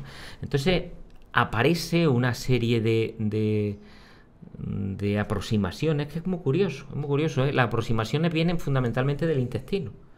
Claro, porque el intestino, los análogos de GLP-1, es una molécula que produce, el GLP-1 lo produce el intestino y que lo que manda es una señal al cerebro para decirle, ya tengo aquí comida en el intestino, no hace falta que sigas. Que siga. Debe de mandarle señales de saciedad. Y yo tengo la teoría que esas señales de saciedad la hemos regulado a la baja en los 2 millones de años que hemos vivido en hambruna, que ha vivido el Homo erectus desde los dos últimos, el Pleistoceno fue un periodo de glaciaciones y difícil de obtener el alimento. Y esas señales anoresígenas que las debíamos de tener cuando los homínidos pues estaban en el bosque y tenían raíces y tenían frutas y se subían a los árboles y tenían alimento sin limitación, pues claro, tenían esas señales anoresígenas que les mandaba el intestino al cerebro. Viene 2 millones de años que hemos estado con una cierta carencia y todas esas señales se han regulado a la baja. Porque lo que se intentaba es que si en ese momento tenía algo que había casado, hombre, que no se pararas de comer, sino que llenara el estómago. Incluso tenemos un estómago muy grande, Borja. Tenemos un estómago pues que caben casi 2,5 litros. Es decir, y ese estómago, si lo llenamos entero, tenemos energía para 2 días. Wow. Entonces, claro, nos hemos adaptado a la hambruna. Y ahora todos estos fármacos vienen un poco a corregir esa adaptación. El análogo de GLP-1, el GLP-1 lo tenemos, pero parece que secretamos menos. Pues ¿qué hace este fármaco? Dar esa señal para que el cerebro interprete que ya hemos comido. Y ha sido revolucionario. Los análogos de GLP-1 han conseguido pérdidas de peso. Ahora concretamente el semaglutide, las dosis más altas, pérdidas de peso pues rondando el 15%.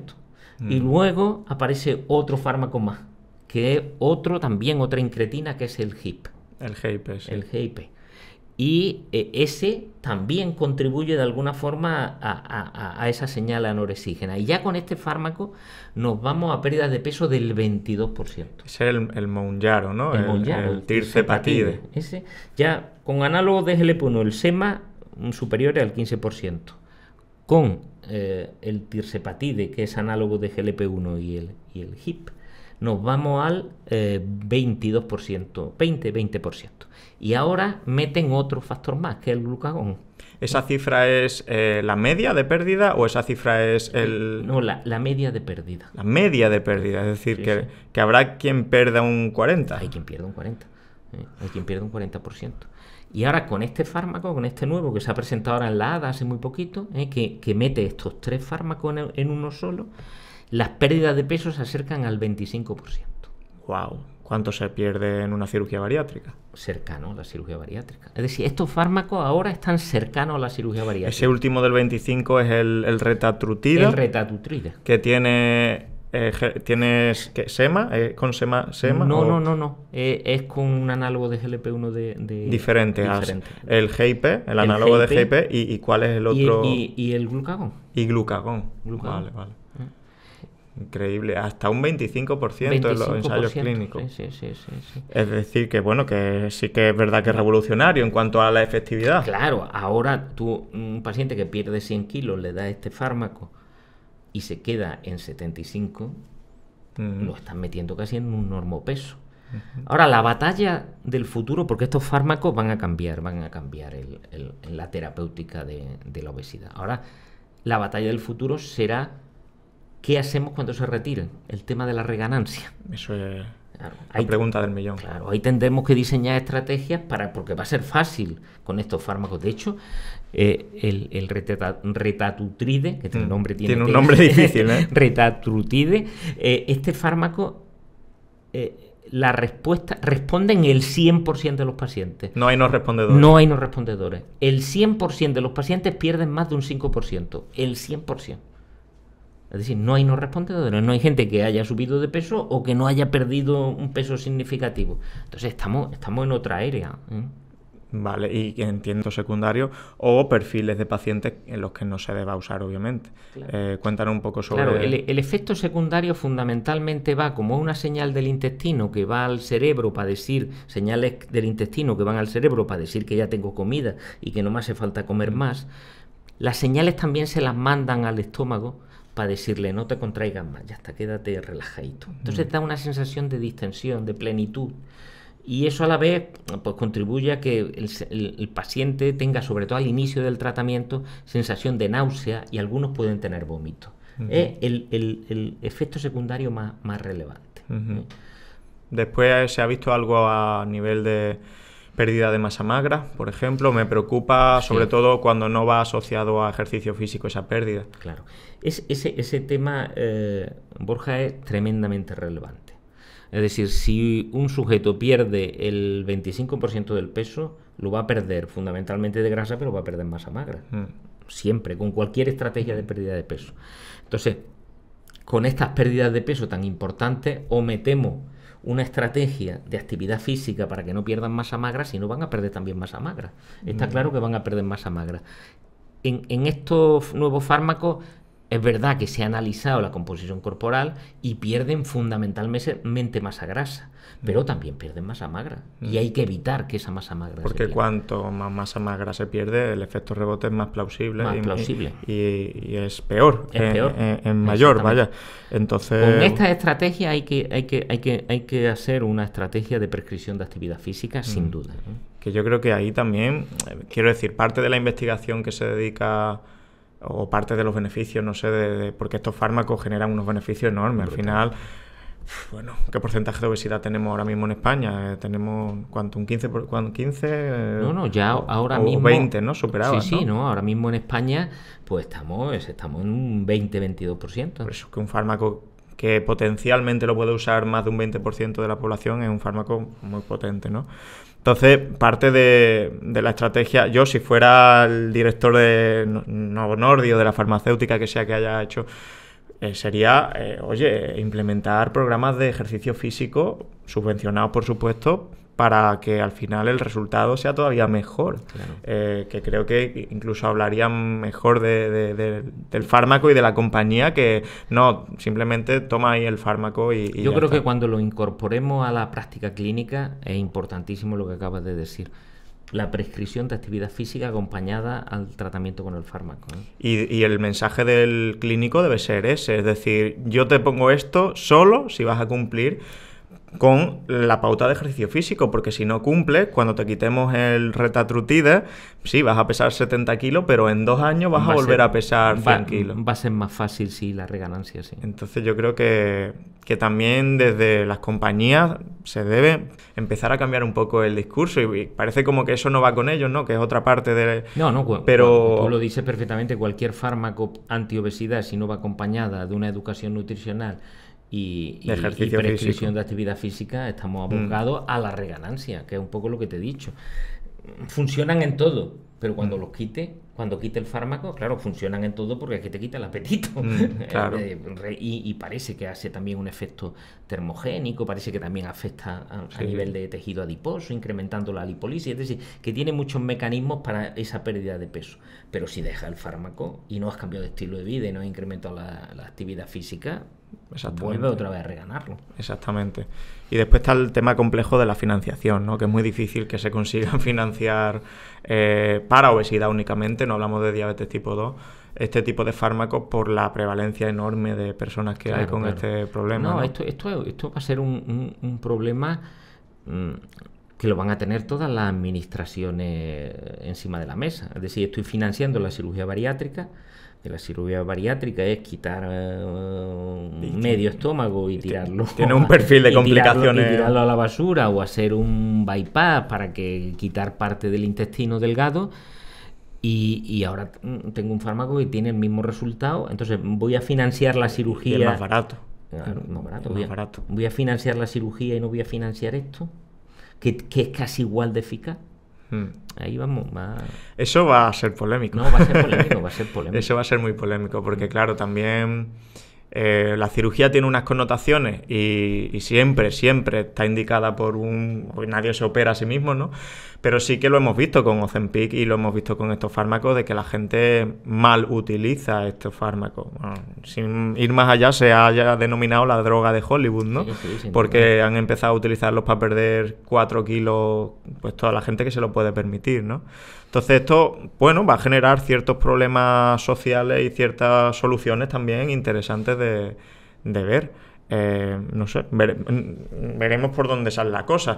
No sé si has visto, Paco, recientemente, hace menos de una semana, el warning que la agencia del medicamento de Islandia ha lanzado sobre ideación suicida en pacientes que tomaban Ozempic y Saxenda, que ha hecho que la EMS y la EMA, las agencias europeas y españolas del medicamento, pues investiguen un poquito eso. A mí me vino a la cabeza un fármaco que yo ni usé, ni he llegado a usar, que era el Rimonabant, que era el Acomplia, que se retiró precisamente por eso, ¿no? Entonces, a mí se me hace difícil que se demuestre una causalidad entre estos fármacos e ideación suicida, porque, de hecho, estuve buscando un poquito sobre el tema y en modelos animales se veían efectos antidepresivos y ansiolíticos. Entonces, ¿qué crees que ha pasado aquí? ¿Causalidad inversa o qué ha pasado? No, hombre, normalmente está muy bien el seguimiento que se hace de efectos secundarios de los fármacos por la agencia reguladora. La farmacovigilancia, ¿no? La farmacovigilancia, del seguimiento para ver la seguridad después de que un fármaco se pone en el mercado. Pero a mí me cuesta trabajo pensar que, de hecho, eso se testa en la mayoría de los ensayos clínicos que se han hecho con estos fármacos. Y hemos hecho ensayos clínicos a 4 y 5 años de seguimiento, con N muy grandes, de 6.000, 7.000 pacientes, y que eso no se haya visto nunca en los ensayos clínicos, porque el Rimonabant, como tú bien dices, eso salió en los ensayos clínicos. Es decir, empezó a verse en los ensayos clínicos y luego en la práctica clínica también se vio, y se vio que incluso tenía una magnitud más alta. Pero yo a mí me cuesta, hombre, está bien que se alerte, ¿no? Sí. Está bien que se alerte, porque ahora lo que vamos a hacer es que precisamente las alertas son para eso. Para que ahora le preguntemos a los pacientes, cuando los tengamos con el tratamiento, miremos la esfera psíquica y le preguntemos a los pacientes a ver si realmente eso ocurre o no. Por eso son los warnings estos que se ponen cuando aparecen, pues, una serie de casos con un fármaco. Las notificaciones de la RAM, de las reacciones adversas a medicamentos. Claro. Entonces está bien, ¿no? Porque ahora lo vamos a chequear en los pacientes que se los pongamos. Pero a mí, yo no me alertaría. A mí me llamó la atención. No, yo no me alertaría, porque no hay una causalidad y no se ha visto visto nada en los ensayos clínicos que se han hecho. Además, bueno, sabemos que los países nórdicos la prevalencia de ideación suicida es muy superior. De hecho, yo la miré y Islandia tiene 12,5 suicidios por 100.000 habitantes, España tiene 8 y poco. Sí, casi la mitad, sí. Que bueno, que como tú dices, tenemos que estar alerta y evaluar y preguntar a los pacientes, oye, tal, sobre todo a pacientes con cierto perfil de riesgo, enfermedades psiquiátricas y demás, pero bueno, no parece muy plausible que el efecto fisiológico de estos fármacos, porque el otro era un antagonista de los receptores CB1, claro. Los cannabinoides en el cerebro, que tiene un efecto psiquiátrico, ¿no? Pero este bueno, a lo mejor lo desconocemos y hay vías que... pero bueno, hay que... Pero por eso se hace la farmacovigilancia, que eso ha sido un gran avance, ¿no? Que se hagan estrategias de una vez que se pone el fármaco en el mercado, hacer estrategias de farmacovigilancia para ver si sale algún efecto raro, ¿no? Sí, bueno, pues estaremos pendientes. Genial, creo que ha quedado claro el grupo de fármacos y su utilidad y hasta dónde llegan y las limitaciones, que para mí también es importante comentarlas. Entramos en el último bloque, no, es el penúltimo.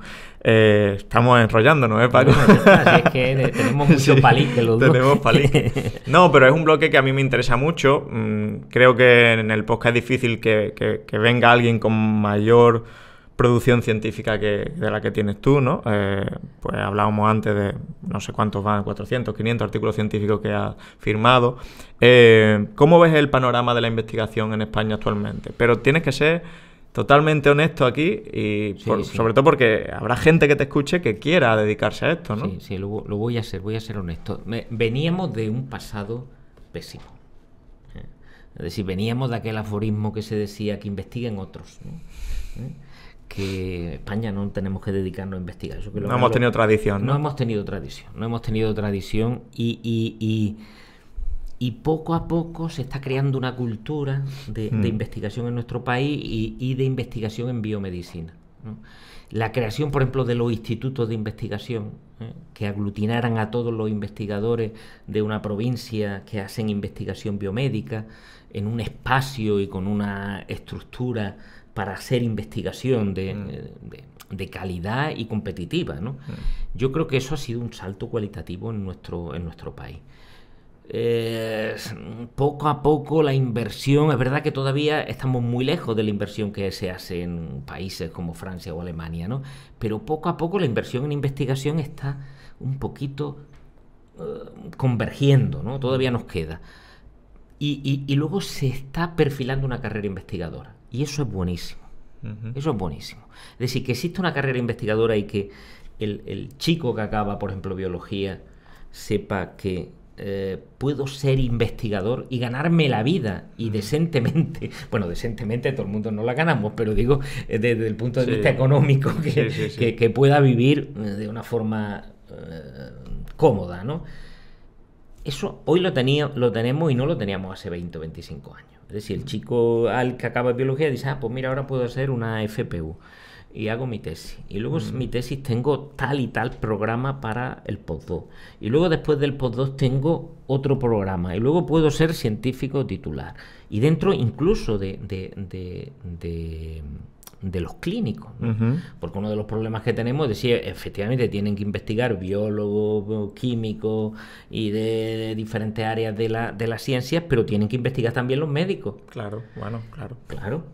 Pero ¿cómo tú seduces a un médico para que haga investigación o una parte de su tiempo lo dedique a investigación? Tienes que crear una carrera. Y ahora hay ya una carrera. Es decir, el residente que acaba, y además tú lo has visto, que tenemos muchos ejemplos, coge el Río Ortega, tiene una beca para poder, que gana igual que otro adjunto que está trabajando en el hospital, luego después tiene otra posibilidad, y ahora ya la ley de la ciencia ha sacado la figura en el sistema público de salud del investigador clínico. Es decir, tú vas a poder estar en un hospital trabajando con el mismo sueldo que trabajan tus compañeros que no hacen nada más que asistencia y con un perfil investigador, donde la mitad de tu tiempo lo vas a dedicar a la investigación clínica. Esa es la clave para mí, el decir, no obligar a un médico a que investigue en su tiempo libre, porque entonces así quien investiga, ¿no? Nadie. El tener unos días de la semana, unas horas dedicadas a escribir, a investigar, a publicar. o profesionalizamos la investigación o no se hace investigación en nuestro país. Es decir, y es normal. Es normal. Además, ahora mismo las generaciones son mucho más pragmáticas. Yo hace 30 años hacíamos la investigación los fines de semana, pero bueno, porque éramos unos románticos. Pero porque era friki y os gustaba, ¿no? Y ya está, pero eso no. Eso ahora a las generaciones nuevas, y menos mal que las generaciones nuevas han cambiado. Ahora a las generaciones nuevas no le digo, bueno, yo me voy a los fines de semana, no voy a estar yo aquí sin un retorno. Es lógico. Y entonces hay que profesionalizar la investigación y esa es una forma, ¿no?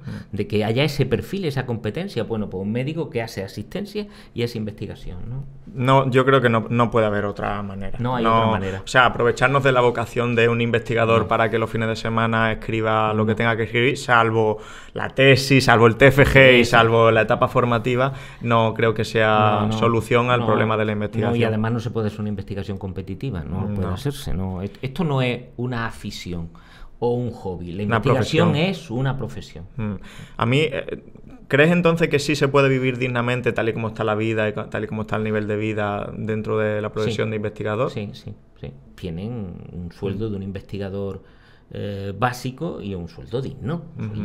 Que incluso un poquito incluso superior al que tiene un médico dentro del hospital. Un sueldo digno. Vale. ¿Y algún consejo que le darías a alguien que quiere dedicarse a investigar? Pues bueno, un chico que sale de medicina, de biología, de otra carrera de ciencia y tiene esa inquietud, ¿qué consejo le daría? Vamos, investigar es crear. Yo, por ejemplo, sabes que me gusta la poesía y escribo y todo esto. Me gusta también mucho la literatura. La investigación es una forma de creación, ¿no? Porque claro, tú cuando investigas algo es algo que nadie ha hecho anteriormente. O así debería ser, ¿no? O que tú, si lo ha hecho alguien, mejora. Claro, le das otro punto de vista. Le das otro punto de vista. Entonces estás creando.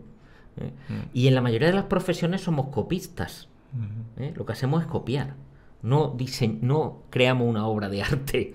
Es decir, estamos en medicina, ¿qué hacemos? Pues reproducir las meninas continuamente. Es decir, nos vamos al protocolo y decimos a este paciente hay que ponerle esto y esto. Las guías de práctica clínica, ¿no? Es verdad que individualizamos algo con el paciente, le preguntamos y tal, pero en el fondo ejecutamos protocolos somos copistas.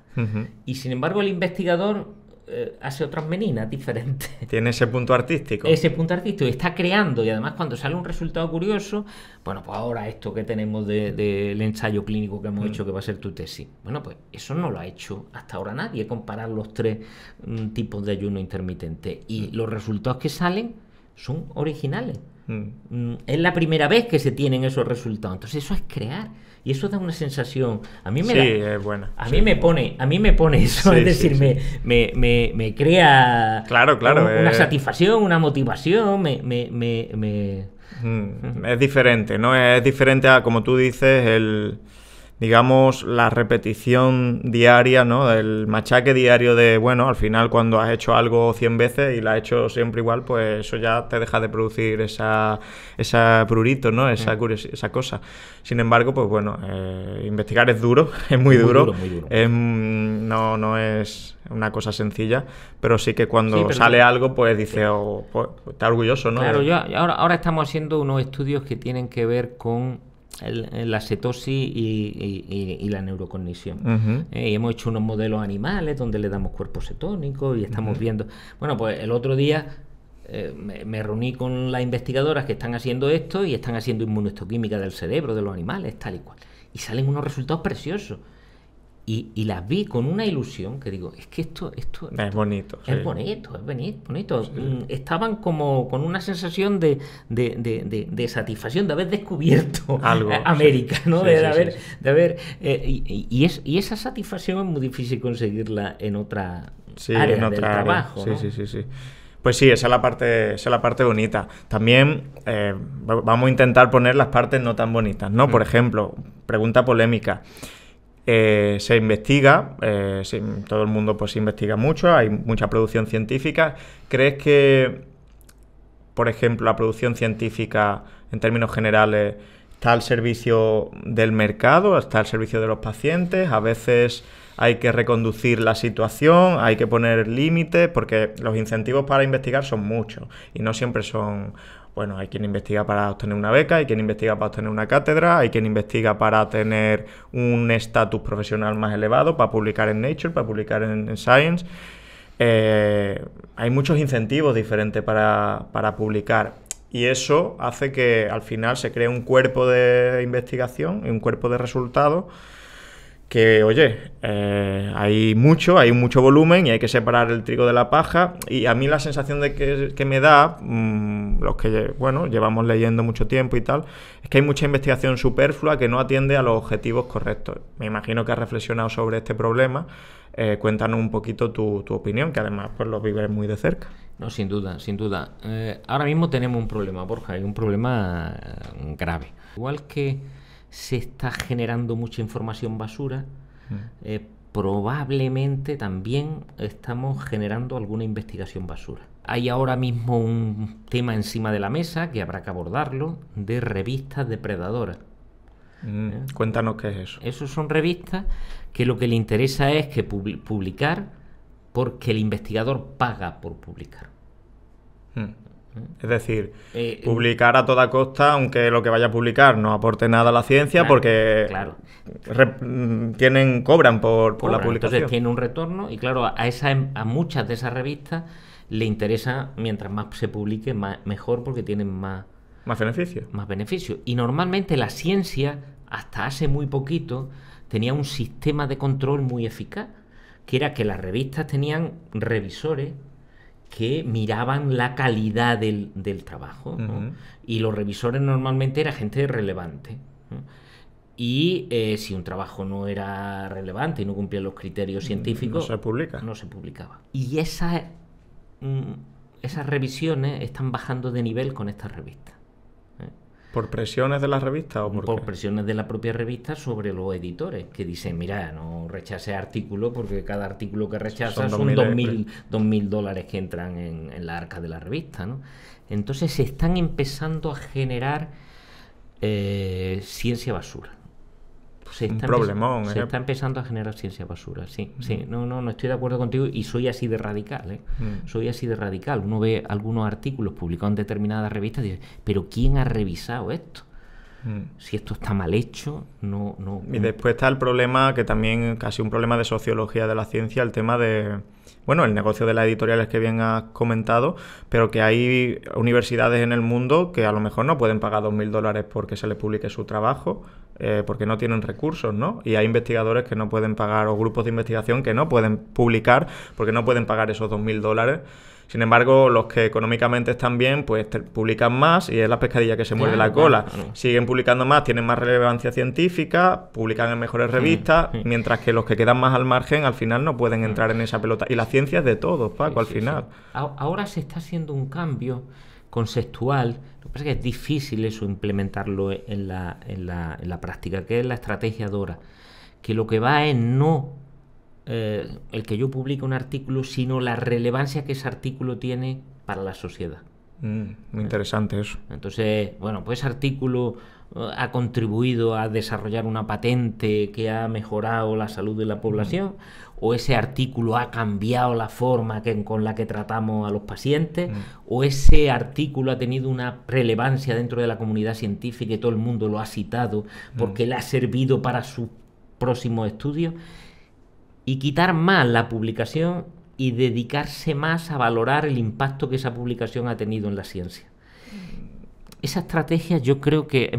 Valorar más la calidad que la cantidad. Valorar más la calidad que la cantidad.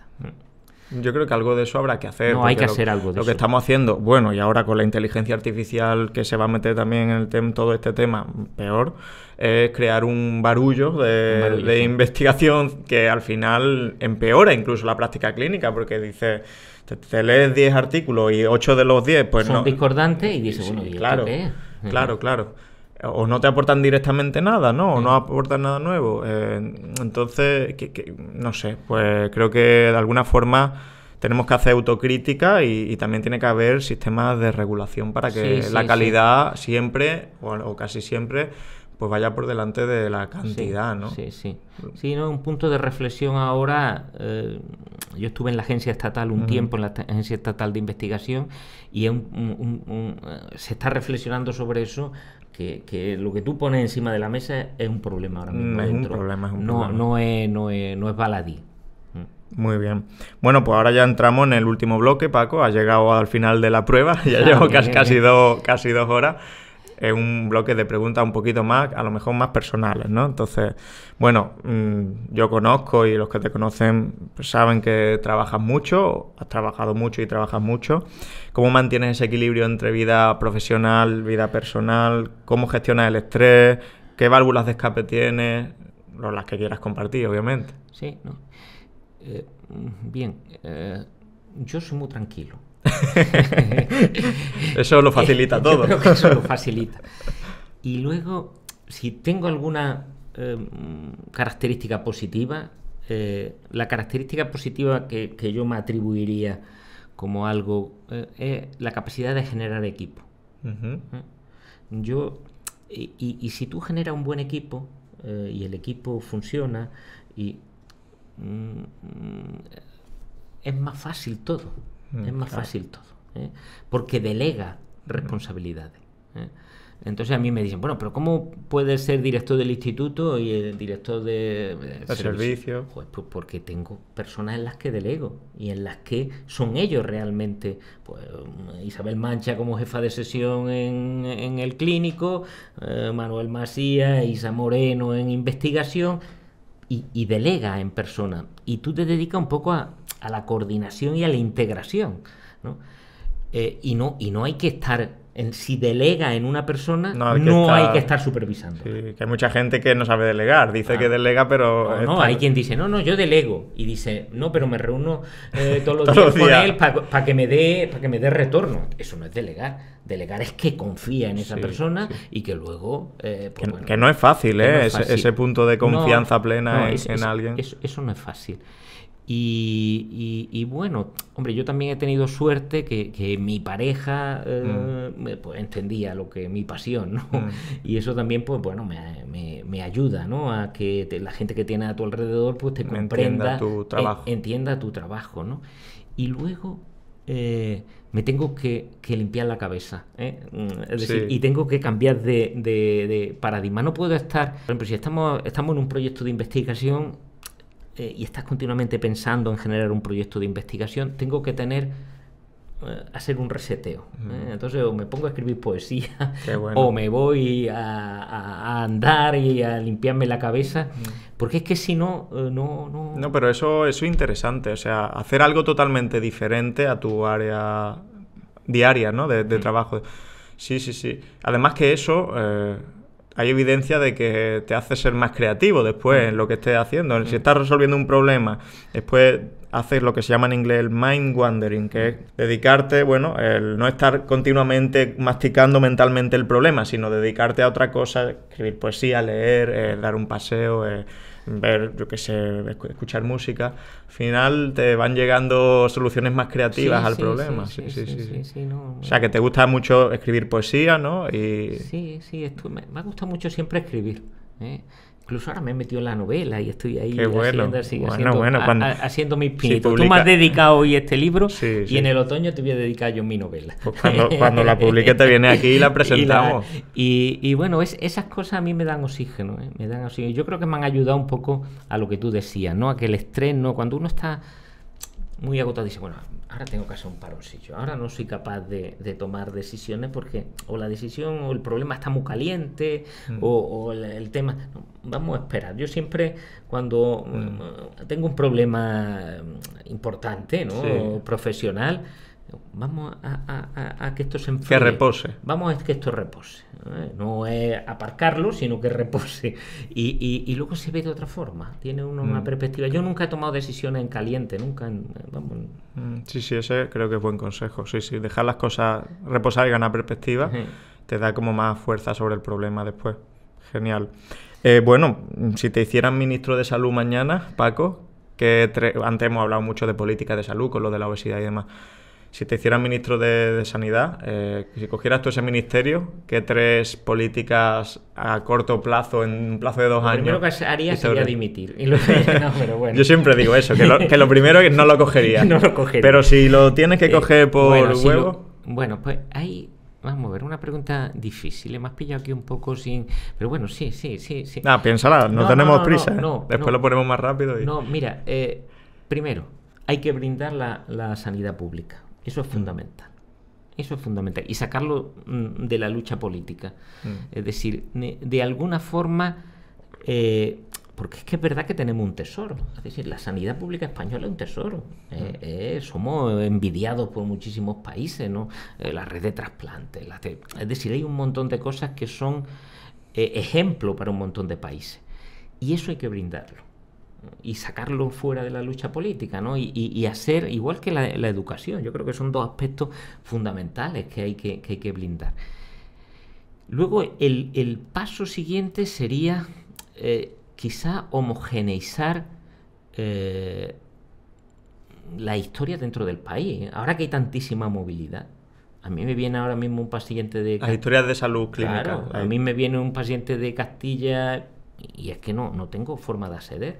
Pero es que en Madrid, entre 2 hospitales, el otro día, no tienen la misma historia. Yo eso nunca lo he entendido. Quiero decir, técnicamente no debe ser muy complejo. No tienen la misma historia. Aquí, afortunadamente, en Andalucía sí tenemos una historia digital única. Pero bueno, en Andalucía solo. Porque ni los de extremeños pueden leer nuestra historia, ni nosotros los de los extremeños. Y ahora con la movilidad que hay, aquí en Málaga concretamente, que vienen un montón de pacientes y tienes que atender pacientes de otras comunidades y de otros sitios, es lamentable que dentro de un país no tenga un acceso a la historia de salud del paciente. Ese tema creo que es fundamental. Es fundamental que se homogeneizara una historia de salud única en todo el país. Y luego que de alguna forma, mira que esto se ha teorizado miles de veces, que atendiéramos al paciente por un proceso. Ahora atendemos a los pacientes por áreas de conocimiento, pero no por un proceso. Es decir, si trabajamos ahora mismo en compartimentos estancos, a mí me envía al servicio de endocrino y del endocrino lo envía al servicio de no sé qué. Y la mayoría de los pacientes necesitan intervención de varios. O sea, proceso te refieres pues a hipotiroidismo, claro, obesidad... un proceso y donde está incluido también el médico de familia en ese proceso. Es verdad que lo hemos pintado, lo hemos teorizado, el papel todo lo aguanta, pero eso no ha conseguido llevarse a la práctica. No ha funcionado. No ha conseguido llevarse a la práctica. Que el día que un paciente que tenemos que operar de lo que sea, pues estén los especialistas integrados y que lo vea el especialista, si hace falta un especialista médico, que lo vea el anestesista, que lo vea no sé quién, y que eso se haga de una forma única, en un solo carril, no enviando al paciente a diferentes áreas. Bueno, una asistencia integrada. Eso lo hemos puesto en papel siempre, pero no, porque todavía existe una estructura decimonónica de servicio.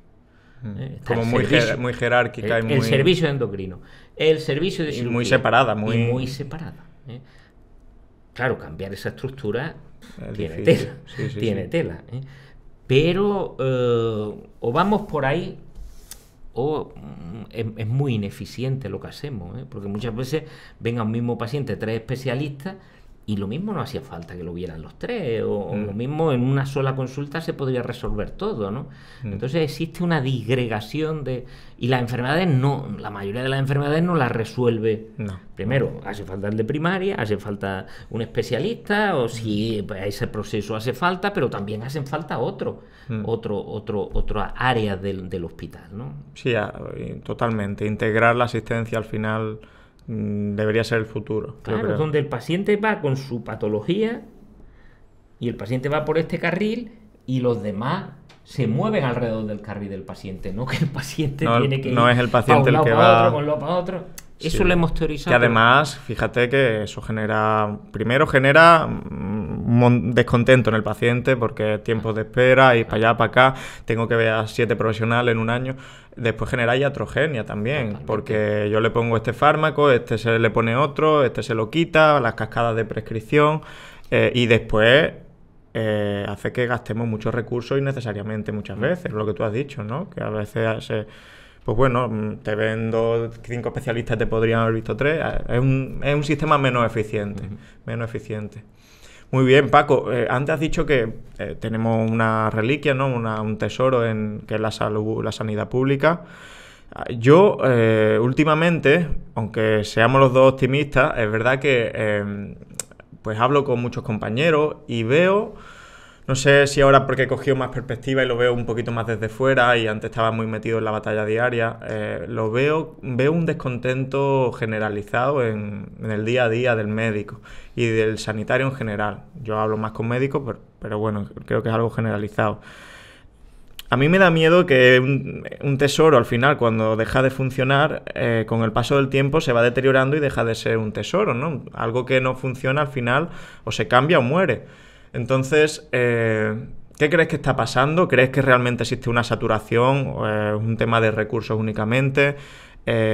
¿Por qué ese descontento generalizado? ¿Por qué tiempos de espera de 6-7 meses para ver un especialista? ¿Por qué hay ese burnout entre los profesionales, entre los compañeros, ¿no? Sí. No, la pregunta tiene tela, ¿eh? La pregunta tiene tela. Porque es real. Lo que tú acabas de decir es real. No vamos a poner paños calientes. Es que es real. Es real. Claro, hemos estado acostumbrados durante un montón de décadas en que los problemas organizativos muchas veces los resolvían los profesionales que se echaban a la carga el problema. Tú decías, bueno, pues hoy tengo aquí este paciente que no tengo hueco, lo veo como un extra. Me lo cargo a la espalda, aunque el sistema organizativamente a este paciente me lo llevaría a 6 meses. Muchas de las cosas que han funcionado bien en los sistemas públicos muchas veces ha sido por el voluntarismo de los profesionales. A costa de la buena intención. De la buena intención y de la devoción que muchos profesionales tenían por la profesión.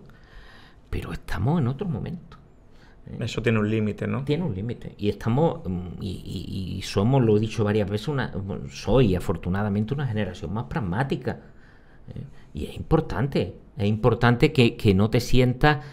Bueno, vamos a ver, yo vengo aquí a trabajar, pero mi responsabilidad no es la organizativa, que me organicen bien el trabajo y yo trabajo, ¿no?